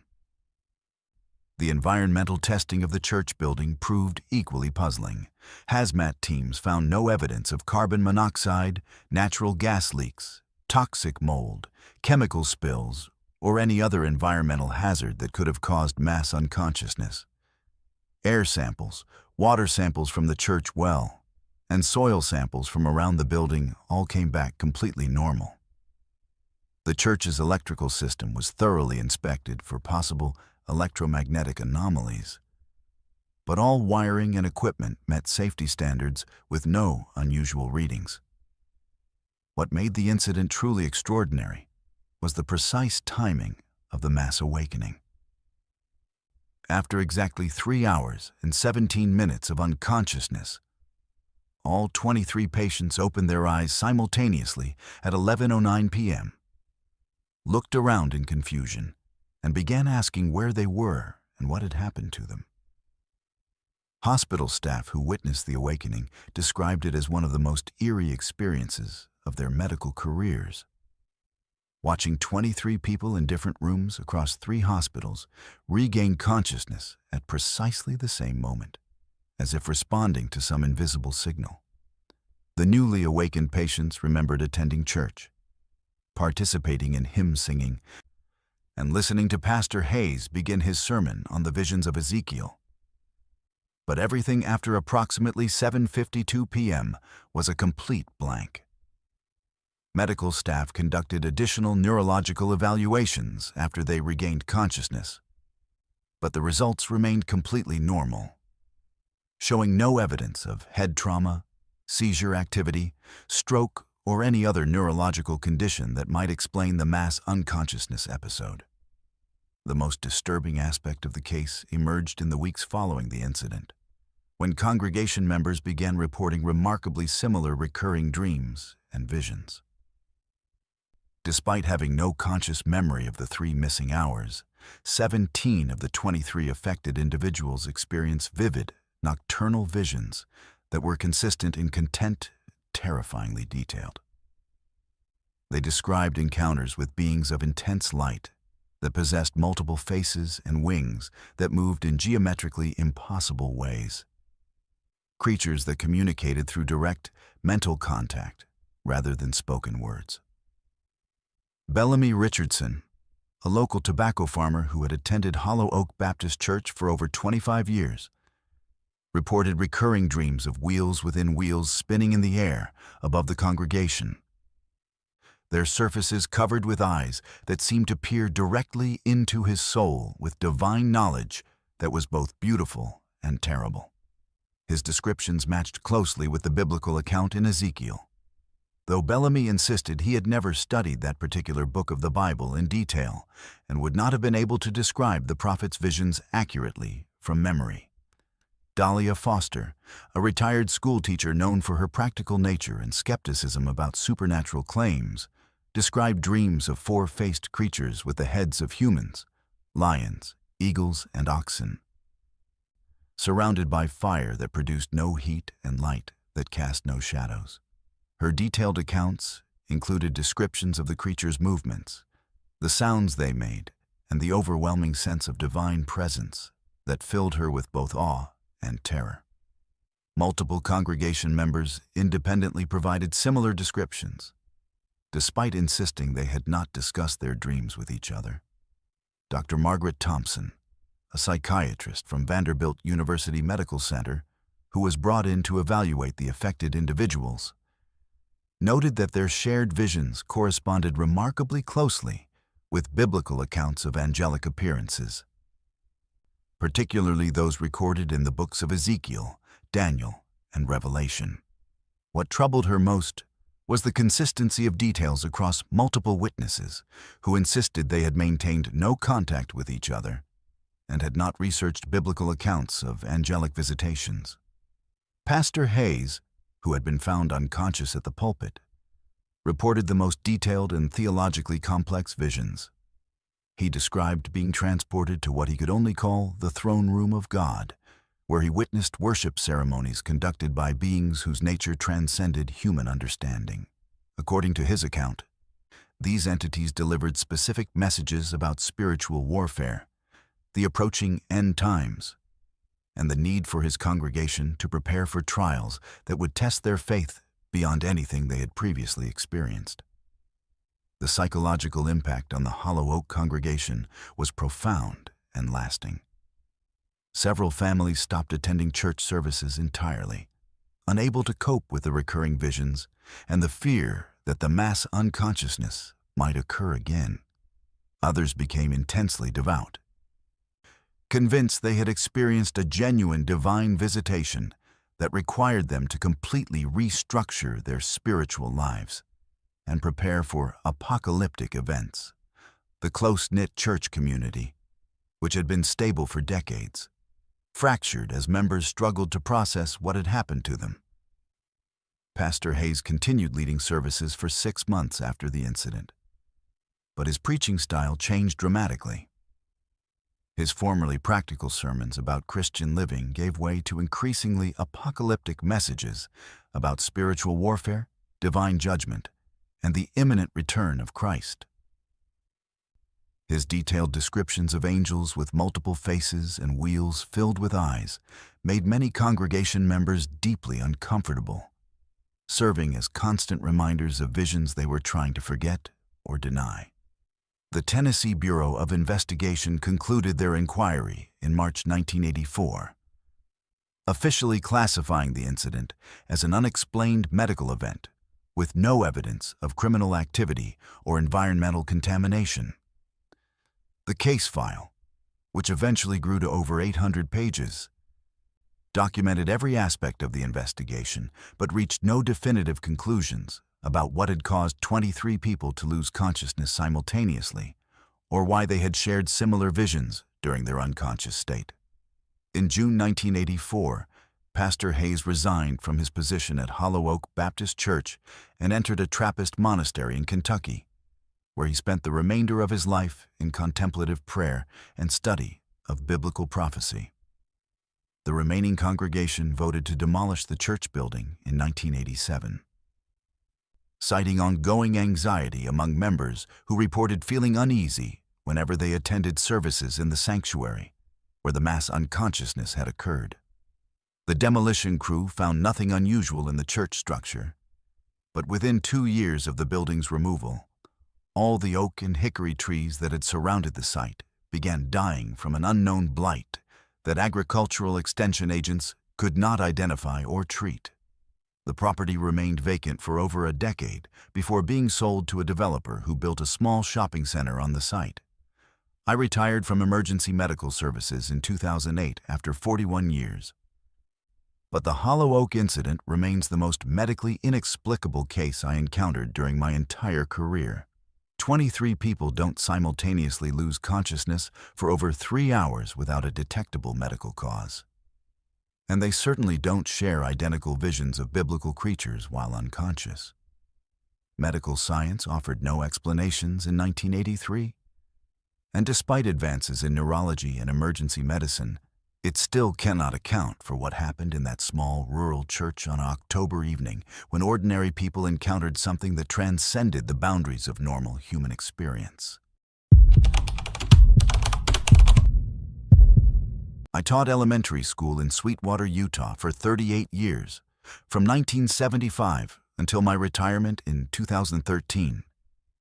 And in all that time working with children from kindergarten through 6th grade. I never witnessed anything as profound and medically inexplicable as what happened during the 2001-2002 school year.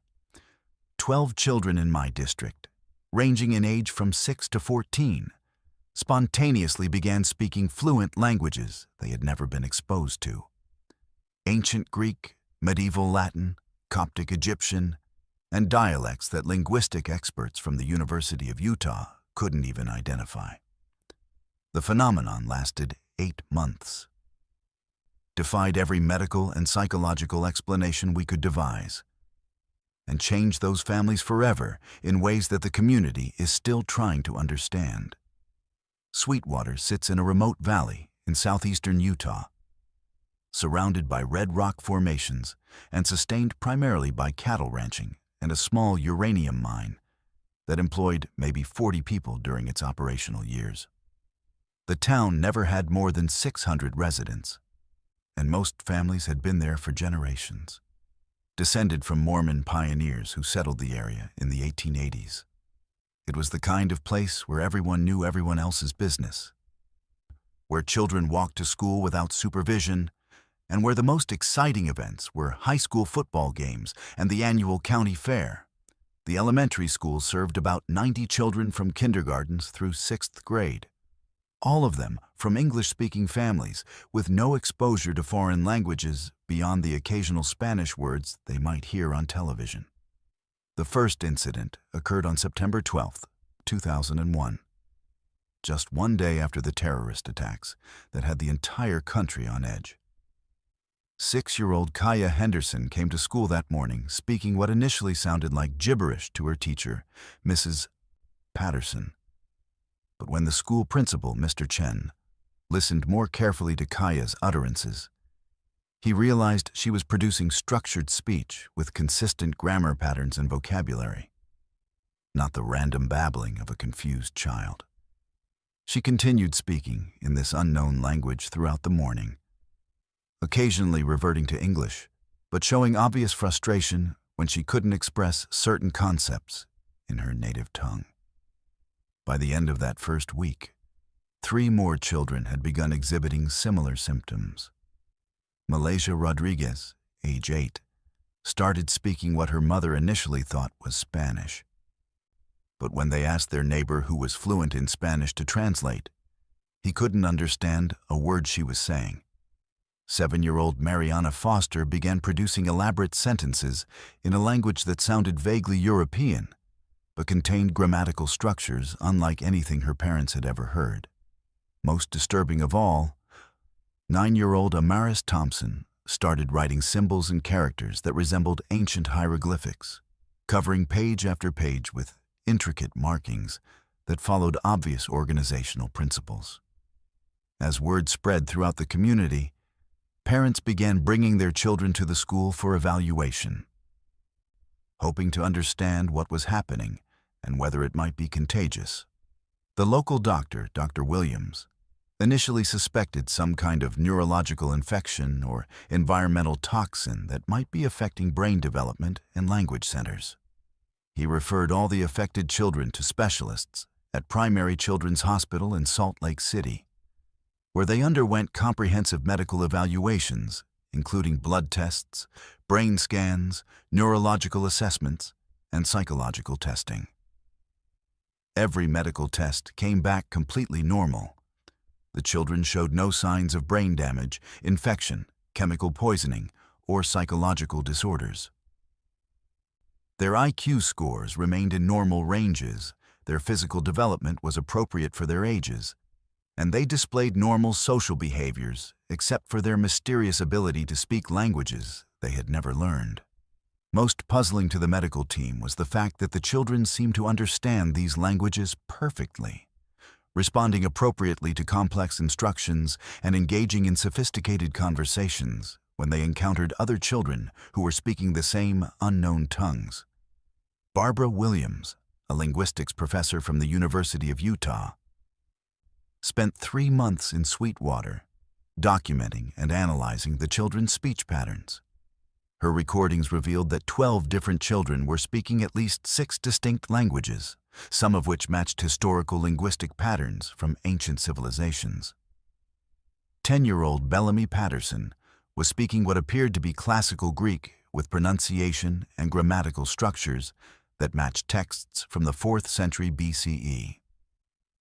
8-year-old Dalia Rodriguez produced Latin that corresponded to medieval church documents, complete with specialized religious terminology that would have been unknown even to most Catholic priests.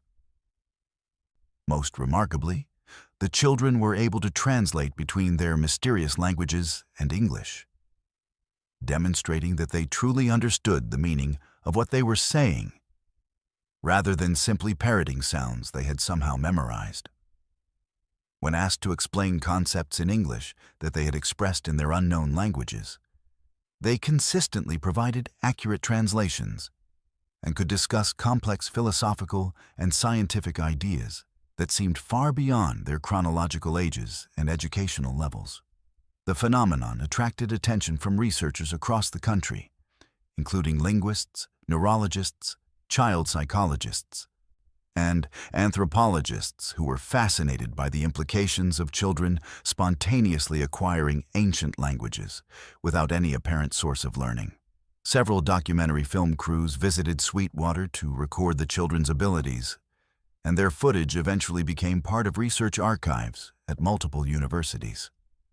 The children seemed to enjoy the attention and were eager to demonstrate their linguistic skills, treating their abilities as natural and unremarkable. What made the situation even more extraordinary was the children's behavior when they encountered others speaking the same languages. Kaya Henderson and Amaris Thompson, who had never been particularly close friends, became inseparable when they discovered they could communicate in what linguistic experts identified as a dialect of ancient Aramaic. They would spend hours in animated conversations, discussing topics that their teachers couldn't follow, and sharing knowledge that seemed to come from sources far beyond their personal experiences or education. The parents of the affected children responded in various ways to their situation. Some families embraced the phenomenon as a miraculous gift, believing their children had been blessed with divine linguistic abilities for some greater purpose. Others were deeply troubled by the changes in their children and sought increasingly desperate medical treatments, convinced that some undiagnosed condition was causing the language acquisition. Several families left Sweetwater entirely, hoping that a change of environment might help their children return to normal development patterns. The Mormon Church leadership in Utah took an official interest in the case, sending representatives to interview the families and observe the children's abilities. Some church officials interpreted the phenomenon as similar to the biblical gift of tongues, while others expressed concern about potential supernatural influences that might not be divine in origin. The local bishop eventually issued a statement encouraging the community to support the affected families while seeking medical and spiritual guidance to understand what was happening. As mysteriously as it had begun, the phenomenon started to fade during the spring of 2002. The children gradually reverted to speaking primarily English, though they retained some ability to understand and produce words in their acquired languages.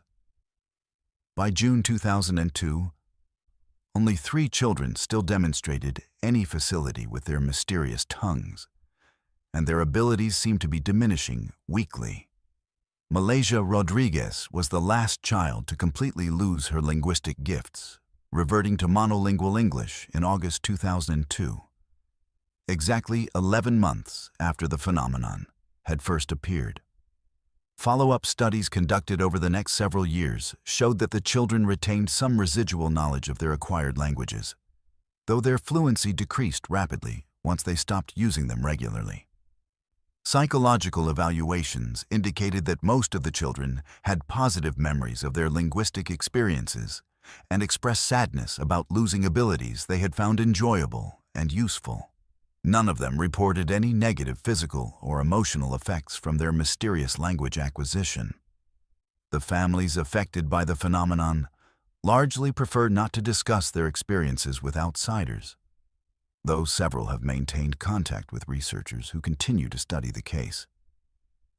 Some of the children, now adults, occasionally demonstrate fragments of their childhood linguistic abilities, particularly when they encounter written examples of the languages they once spoke fluently. The Sweetwater community has generally tried to return to normal life, though the incident remains a defining moment in local history. Medical and linguistic experts continue to debate the Sweetwater case, with theories ranging from mass psychological suggestion to genetic mutations to unexplained neurological phenomena. The complete absence of any identifiable cause or mechanism makes the incident one of the most thoroughly documented yet completely unexplained cases of spontaneous language acquisition in medical literature. The children's abilities were real, their linguistic competence was genuine, but the source of their knowledge remains an absolute mystery.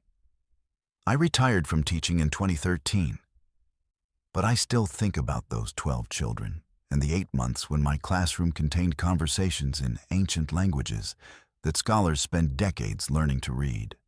Whatever caused those children to speak in tongues that predated their civilization by centuries remains one of the most profound mysteries I encountered during nearly 4 decades of working with young minds.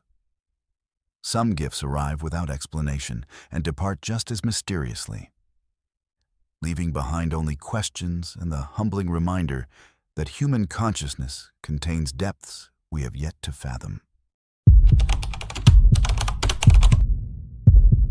My name's Elena Vasquez, marine archaeology graduate student at the University of Michigan. And in August 2012, I was part of a team conducting the first comprehensive depth survey of Elkwater Lake since the 1960s. What we discovered 200 feet below the surface of that pristine freshwater lake in northern Michigan shouldn't have existed, couldn't have existed according to every geological and historical record we had. Yet our sonar equipment and underwater cameras documented it with perfect clarity. A complete 1940s-era house, fully furnished and preserved, sitting on the bottom of a lake that geological surveys confirmed was a natural formation, predating human habitation in the area by thousands of years.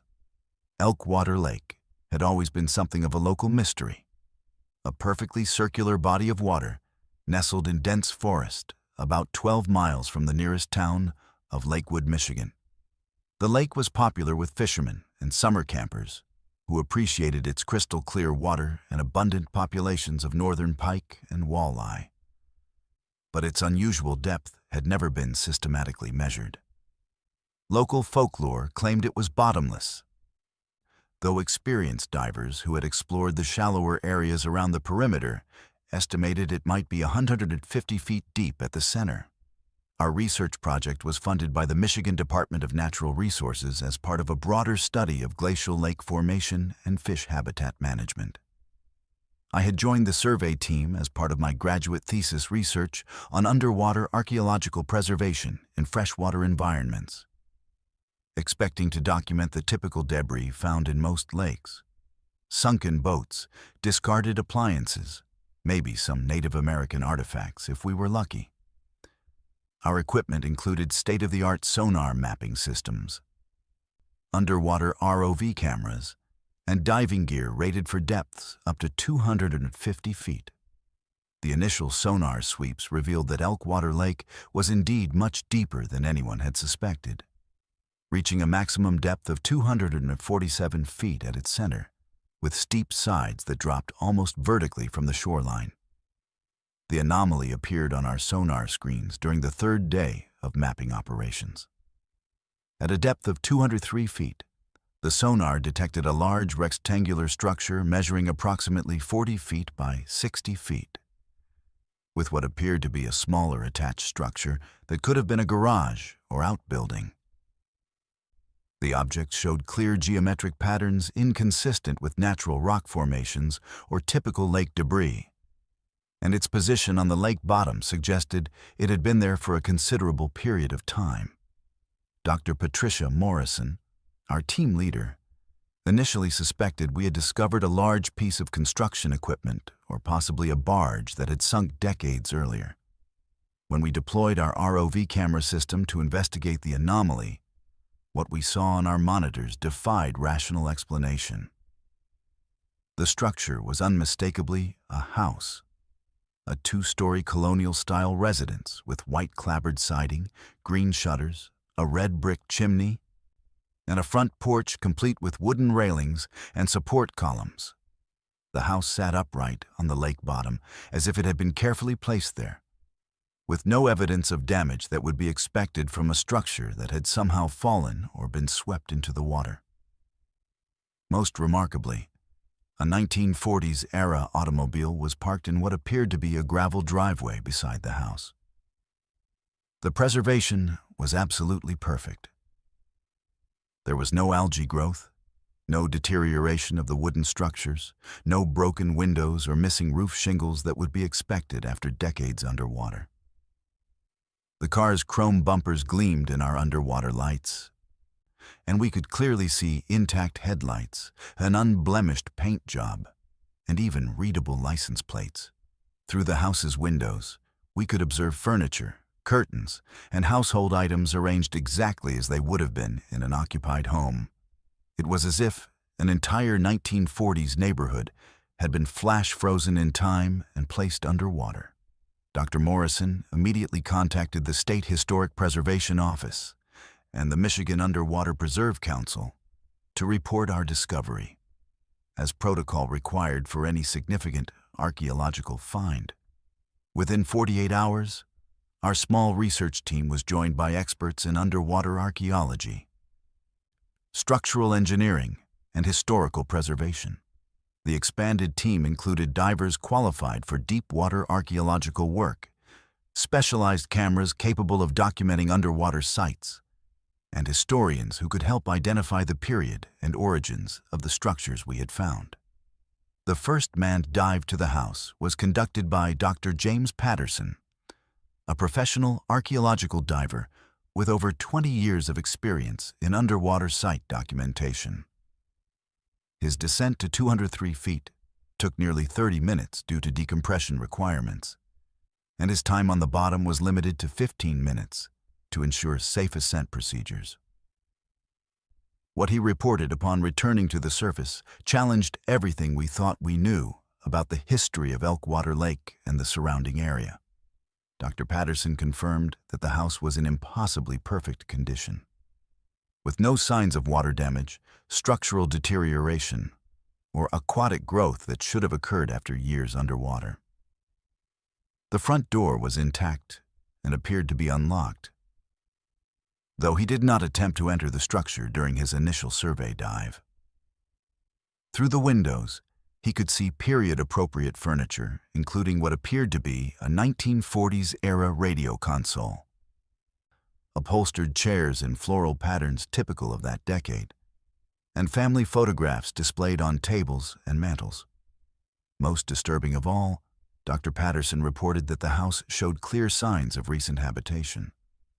Curtains hung properly in the windows, personal belongings were arranged on tables and shelves, as if the residents had just stepped out, and there were no accumulations of sediment or debris that would be expected in an abandoned underwater structure. The automobile parked beside the house was a 1947 Chevrolet in mint condition, with readable Michigan license plates that historical records showed had been issued to a family named the Hendersons, who had lived in the area during the late 1940s. Historical research into the Henderson family revealed a puzzle that deepened the mystery of our underwater discovery. According to county records, Thomas and Margaret Henderson had indeed lived in the Lakewood area with their 2 young children during the 1940s, operating a small dairy farm about 5 miles from the current location of Elkwater Lake. However, township plat maps from that era showed no buildings or structures at the coordinates where we had found the underwater house, and geological surveys confirmed that the area had been covered by the natural lake for at least 10,000 years. Even more puzzling, the Henderson family had disappeared without explanation in November 1948. Local newspaper archives documented a brief investigation by county sheriff's deputies, who found the family's farmhouse abandoned with no signs of struggle or indication of where they might have gone. Their livestock had been left untended. Personal belongings remained in the house, and there were no records of the family relocating to another area or maintaining contact with neighbors or relatives. A second dive was planned to document the interior of the underwater house. But when our team returned to the site 3 days later, our sonar equipment showed nothing but the natural lake bottom at 203 feet depth. The house, the car, and all evidence of the structures we had photographed and videotaped had vanished completely. Repeated sonar sweeps of the entire lake revealed no trace of the anomaly, and the lake bottom showed the undisturbed sediment patterns typical of a natural freshwater environment. The disappearance of the underwater structures created intense debate within our research team and the broader archaeological community. All of our sonar data, video footage, and photographic evidence from the initial discovery were thoroughly analyzed by independent experts who confirmed that the images showed genuine structures rather than equipment malfunctions or digital artifacts. However, the complete absence of any physical evidence after the structures vanished left us unable to provide definitive proof of what we had documented. Dr. Morrison submitted our findings to the Journal of Maritime Archaeology. But the peer review process raised questions that we were unable to answer satisfactorily. Without physical artifacts or ongoing site access, our documentation of the underwater house remained in the category of anomalous observations rather than verified archaeological discoveries. The case was eventually classified as unexplained phenomena rather than a confirmed historical find. Local residents of the Lakewood area, when informed of our discovery, provided additional information that added to the mystery rather than resolving it. Several elderly residents claimed to remember stories their grandparents had told about a neighborhood that had existed where the lake is now, though no official record supported the existence of such a community. Some locals reported occasional sightings of lights beneath the water's surface during certain weather conditions, particularly on foggy autumn evenings. The Elkwater Lake incident became part of my doctoral dissertation on anomalous archaeological discoveries. Though I was never able to provide a satisfactory explanation for what our team had documented.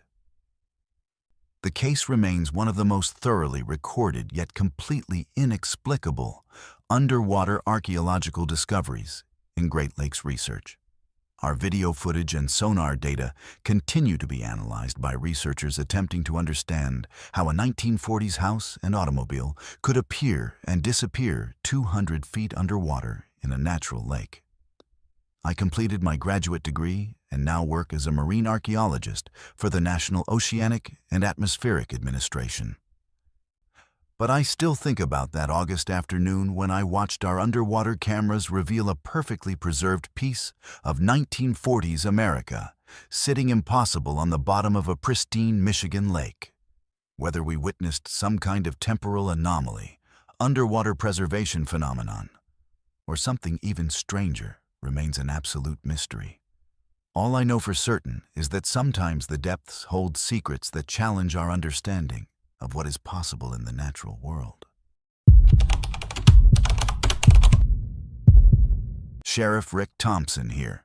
Served Meridian, Arkansas for 31 years before retiring in 2018. And in all that time dealing with everything from domestic disputes to drug busts to the occasional cattle rustling, nothing prepared me for what started happening in November 1998. The bell in our old Methodist church began ringing every night at exactly 2:47 a.m. despite being completely disconnected from any mechanical or electrical systems. And when townspeople gathered to investigate these midnight disturbances, we discovered that entire days had somehow vanished from our collective memory. 24 hours would pass on the calendar, but not one person in Meridian could account for what had happened during that lost time. Meridian was a typical small Arkansas town, population 847 according to the 1990 census, sustained by agriculture, a small furniture factory, and the kind of neighborly familiarity that comes from generations of families knowing each other's business. The Methodist Church had anchored our town square since 1923, its white steeple and bronze bell serving as both a landmark and a timekeeper for community events.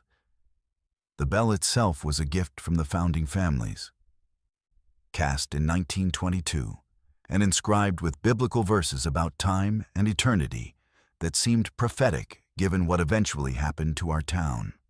The tower rose 63 feet above the church sanctuary, visible from every street in Meridian and audible for miles across the surrounding farmland when the bell was functioning properly. By 1998, the church bell hadn't rung in over 15 years due to mechanical problems with the clockwork system that had been installed during the 1950s. The bell rope had been removed for safety reasons after several incidents where children had pulled it inappropriately during services. The electrical connections had been disconnected during a renovation project in 1982, and even the manual lever mechanism had been disabled to prevent unauthorized ringing that might disturb the peace during late hours. Reverend Patricia Hayes had mentioned several times during church council meetings that repairing the bell system would cost over $8,000 and wasn't a priority given the church's budget constraints and the availability of electronic alternatives for calling people to worship. The first incident occurred on November 8, 1998, when the bell began ringing at 2:47 a.m. with the slow, measured tolls that had once called our community to Sunday services and marked significant events like deaths, weddings, and holiday celebrations. I received multiple phone calls from residents who were awakened by the sound, including elderly Mrs. Patterson, who remembered the bell's distinctive tone from her childhood and insisted that it sounded exactly as it had decades earlier.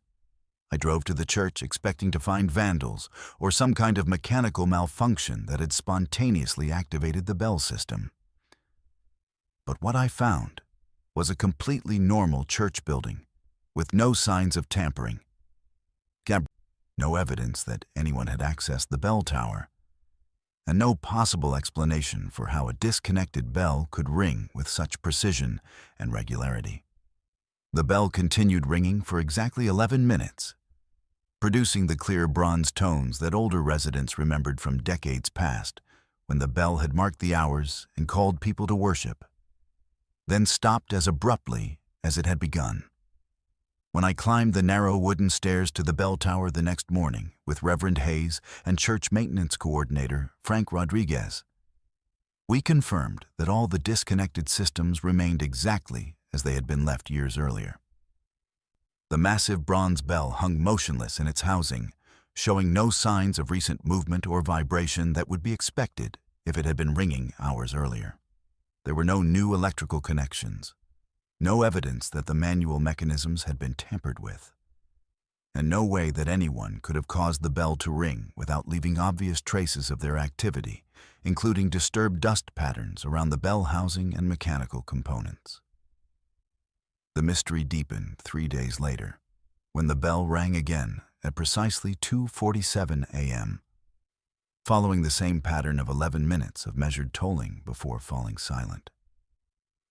This time, approximately 30 residents gathered in the town square to witness the phenomenon, including Mayor Patricia Chen, several church deacons, myself, and volunteer firefighter Captain James Morrison, who brought equipment to record the sound and measure its volume and frequency. We all heard the bell ringing clearly, the sound carrying across the quiet streets with the same authority and clarity it had possessed during its decades of regular operation. But when we examined the bell tower during and immediately after the ringing, we found no movement of the bell itself, no vibration of the metal that would indicate it was producing sound, and no source for the audio that was audible throughout the town. What happened next challenged everything I thought I knew about time, memory, and the nature of reality itself. After the second bell ringing incident, several residents mentioned feeling unusually tired and disoriented the following day, as if they had lost sleep despite getting their normal amount of rest and going to bed at their usual times. Martha Patterson, who kept meticulous daily journals documenting weather, visitors, meals, and daily activities, discovered that her entry for November 12th was missing entirely, though she clearly remembered writing in her journal every evening as she had done for over 20 years without missing a single day. When she checked her calendar, November 12th was marked with her usual appointments and reminders: a doctor's visit, grocery shopping, lunch with her sister. But she had no memory of attending any of those scheduled events or completing any of the activities she had planned. The pattern became undeniably clear after the third bell ringing on November 18th. Every single resident of Meridian experienced a complete memory gap covering the entire 24-hour period following each midnight bell episode. People would go to bed on November 18th after the bell finished ringing and wake up on November 20th with no recollection of November 19th.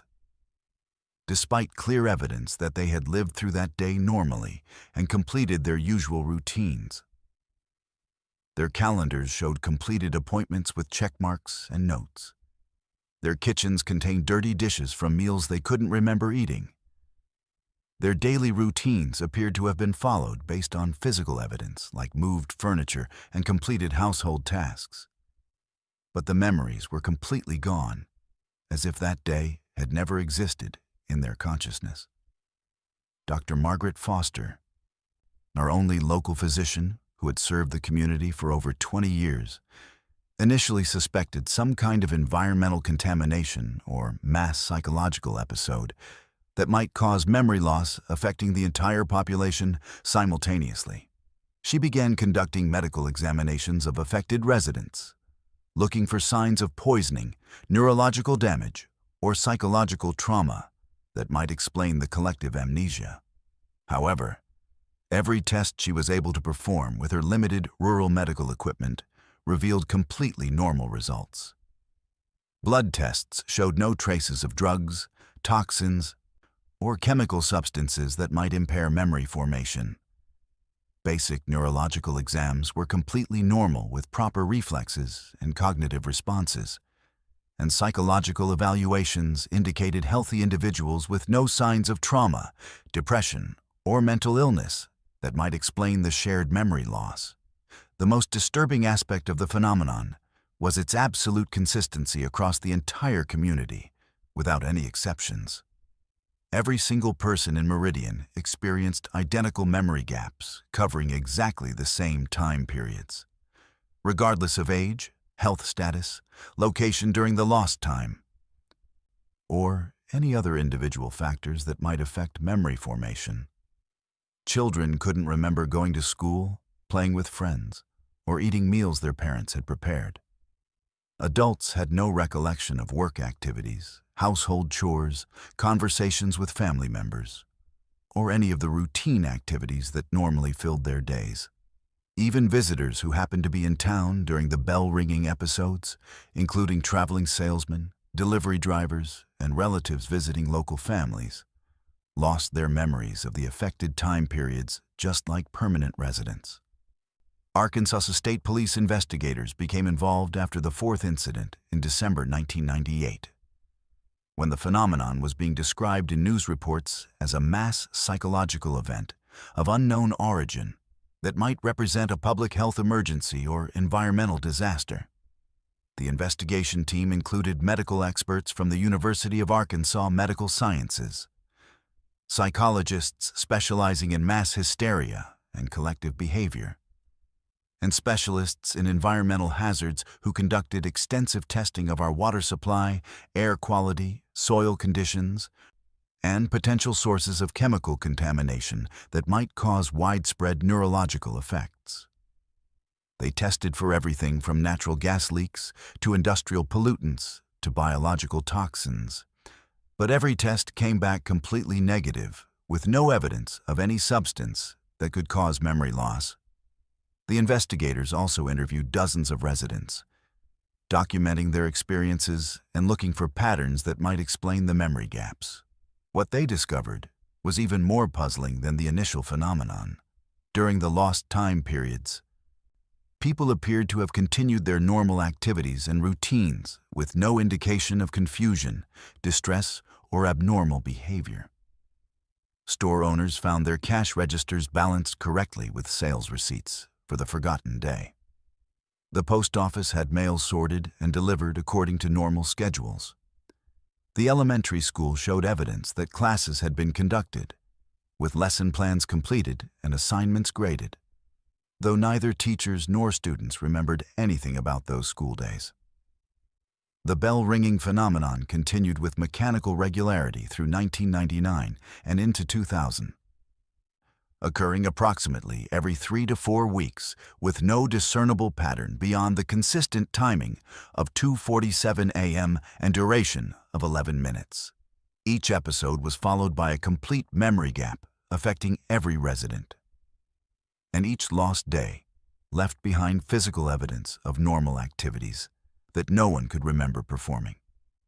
The community learned to prepare for these episodes by leaving themselves written instructions for essential tasks, ensuring that critical services like medical care and emergency response could continue operating even if the people responsible for them couldn't remember their duties during the affected periods. Local businesses were forced to adapt to the phenomenon by implementing systems that could function during the memory gap periods without requiring conscious decision-making from employees or owners. The bank installed automated systems for essential transactions and emergency access to safety deposit boxes. The hospital developed protocols for handling medical emergencies during lost time, including detailed written procedures that staff could follow even without remembering their training or previous cases. Utility services were automated as much as possible to prevent service interruptions that might affect the entire community during the forgotten days.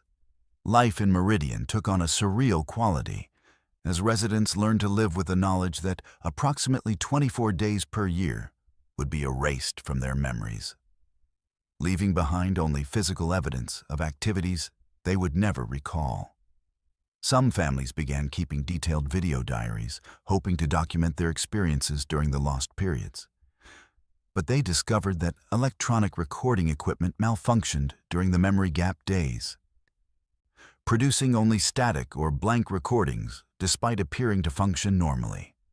Even written notes and journals from the affected periods were found to be illegible or completely blank, as if the act of memory loss somehow extended to physical records created during those times. The psychological impact on our community was profound and lasting, affecting every aspect of daily life and social relationships. Some families left Meridian entirely, unable to cope with the regular loss of memory and the uncertainty about what happened during the gap periods. Particularly parents who were concerned about their children's development and education being affected by the missing days.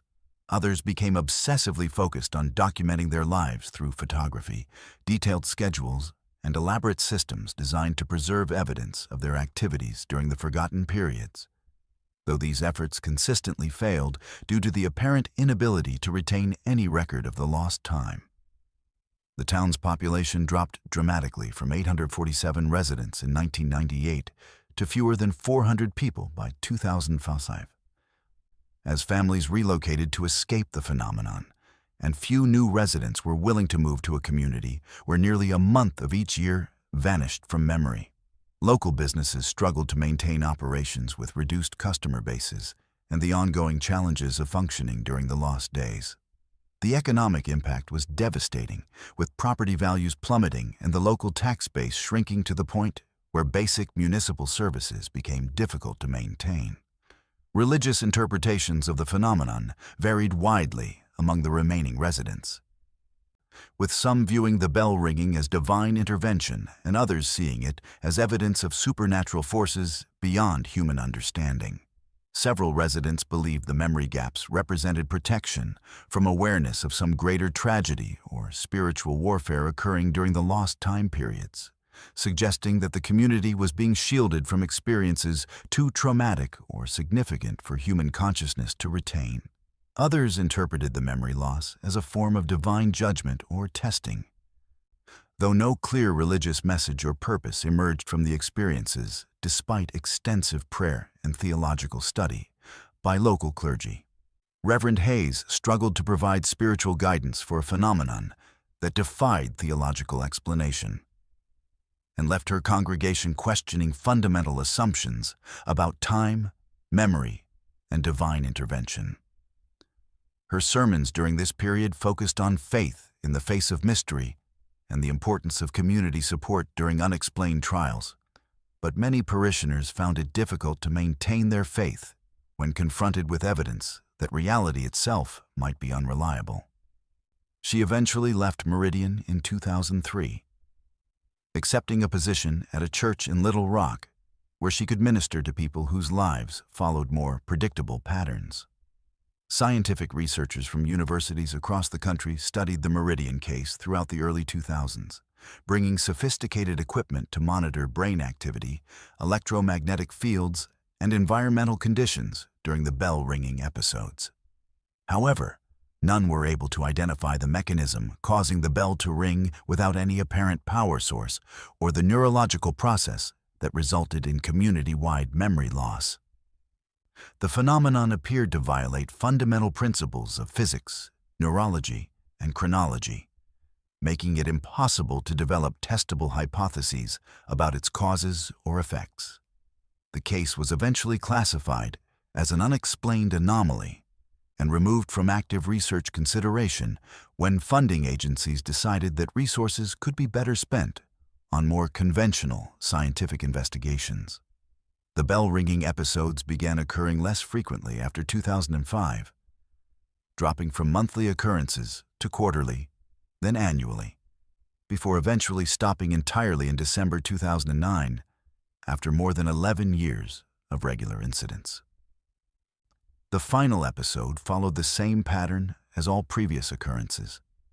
The bell rang for 11 minutes starting at 2:47 a.m., followed by a community-wide memory gap covering the next 24 hours.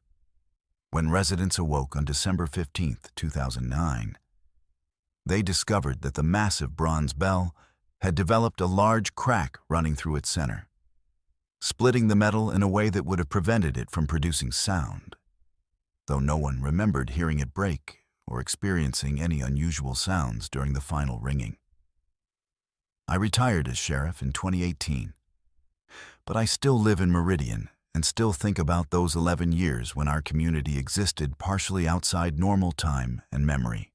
We lost approximately 240 days of collective memory during that period, 240 days that we lived through but can never recover. 240 days of experiences that shaped our lives in ways we will never understand. Whether those lost days contained experiences too terrible to remember, too wonderful for human consciousness to retain, or something else entirely beyond our comprehension, remains one of the great mysteries of my life and the defining experience of our community.